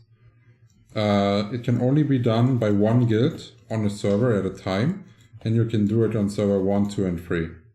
Which, in my opinion, is a extremely dumb system for 2022 for sure. Like, who wants to wait if he wants to do a dungeon or whatever, man? That makes no sense. I don't think they have the capability of doing an instance-based system in Flyff, which is sad. Of course they have. All the dungeons on Flyff PC are like this. Then I don't know why they're doing it. Like, for example, Vampire. Stuff like this. It's all instance-based. You go in there with your party, like Red Meteor, and that's it. Ooh, isn't Trumlock and stuff instances as well? Yeah, it's instance-based. You can go, they can... Waiting in line Huh? there. I don't remember waiting in line for that. No, instance-based means you can go without guild. Yeah. Like, all the dungeons that are in Flyff PC except Clockwork are like this. And they basically just copied Clockwork. Without considering that it may be stupid, especially if you have a lot of players. It's just frustrating. It's not like a cool thing that this is here. Yeah. It's only frustrating. Is this the most tedious grind you experienced? No. This grind is fairly chill. Here. Like, what was... Hard grinds are, for example, if you're playing Diablo 3 and going for full Paragon, that's a hard grind. This right here is fairly relaxed, because you don't have to pay any attention. In Diablo, like, one misstep makes you lose your whole character, since I only play hardcore. And yeah, and doing like a 4 or 5 hour session of this compared to doing a 4 to 5 hour session of Flyff feels totally different.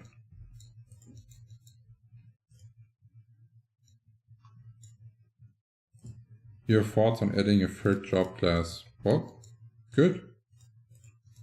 Really good. The only thing I would like to see is having a really long quest line that you actually need to do to get your third job. So it's not just handed to you once you reach a certain level. You actually have to do something about it. And it should be really fancy, pretty well designed. And of course it should be different for all classes. And of course it should also be designed so like ringmasters like Sipes can do it by themselves without requiring help from someone else. If they're not able to do this, their quest design sucks, I assume. Because so far they keep forgetting about ringmasters in a lot of the patches and the stuff they're adding and doing.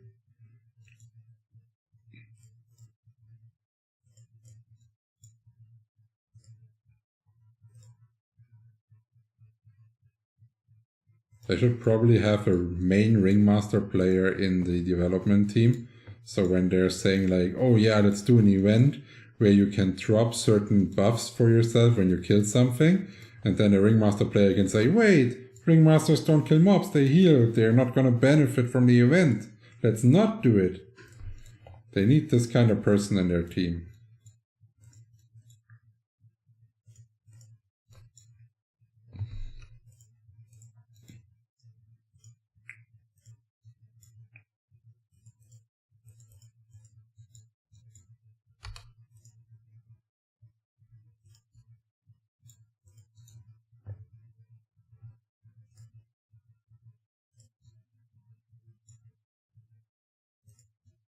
You know what else would be cool? I thought about this yesterday.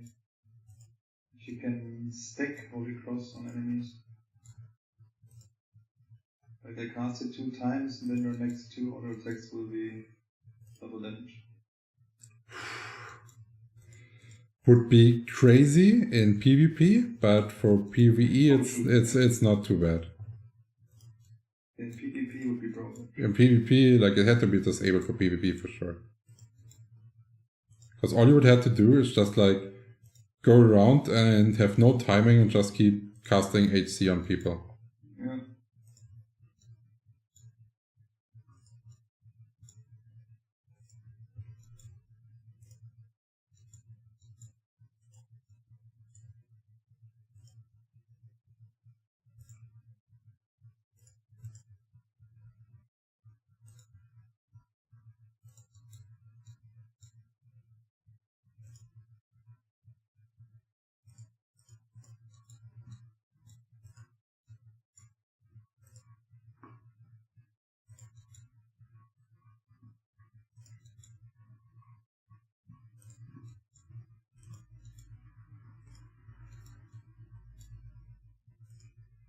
And they really have to think about the party system again.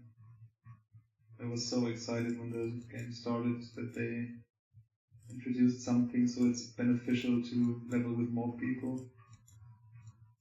But in the end it didn't work.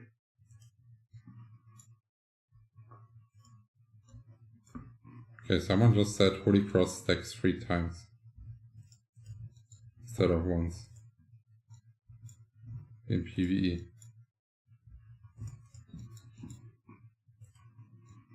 I don't think so.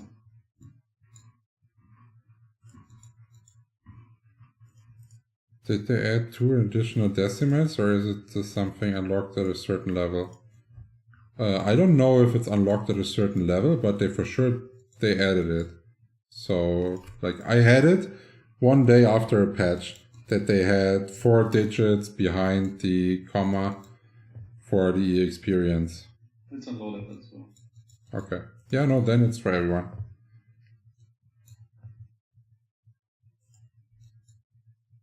Okay, let's go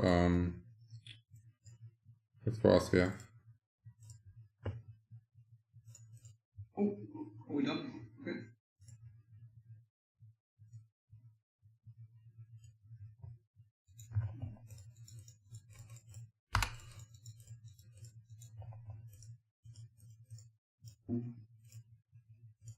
Okay, yeah, only 8 again. It's just... I don't understand that punishment at all, man.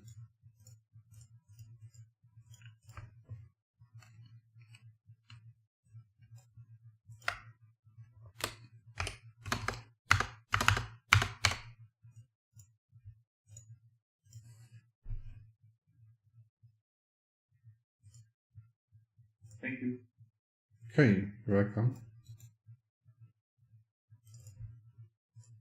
Okay guys, I will turn off the stream now. And we will see each other on Thursday. And hopefully Thursday will be our last push. Maybe it's Friday. We will see depending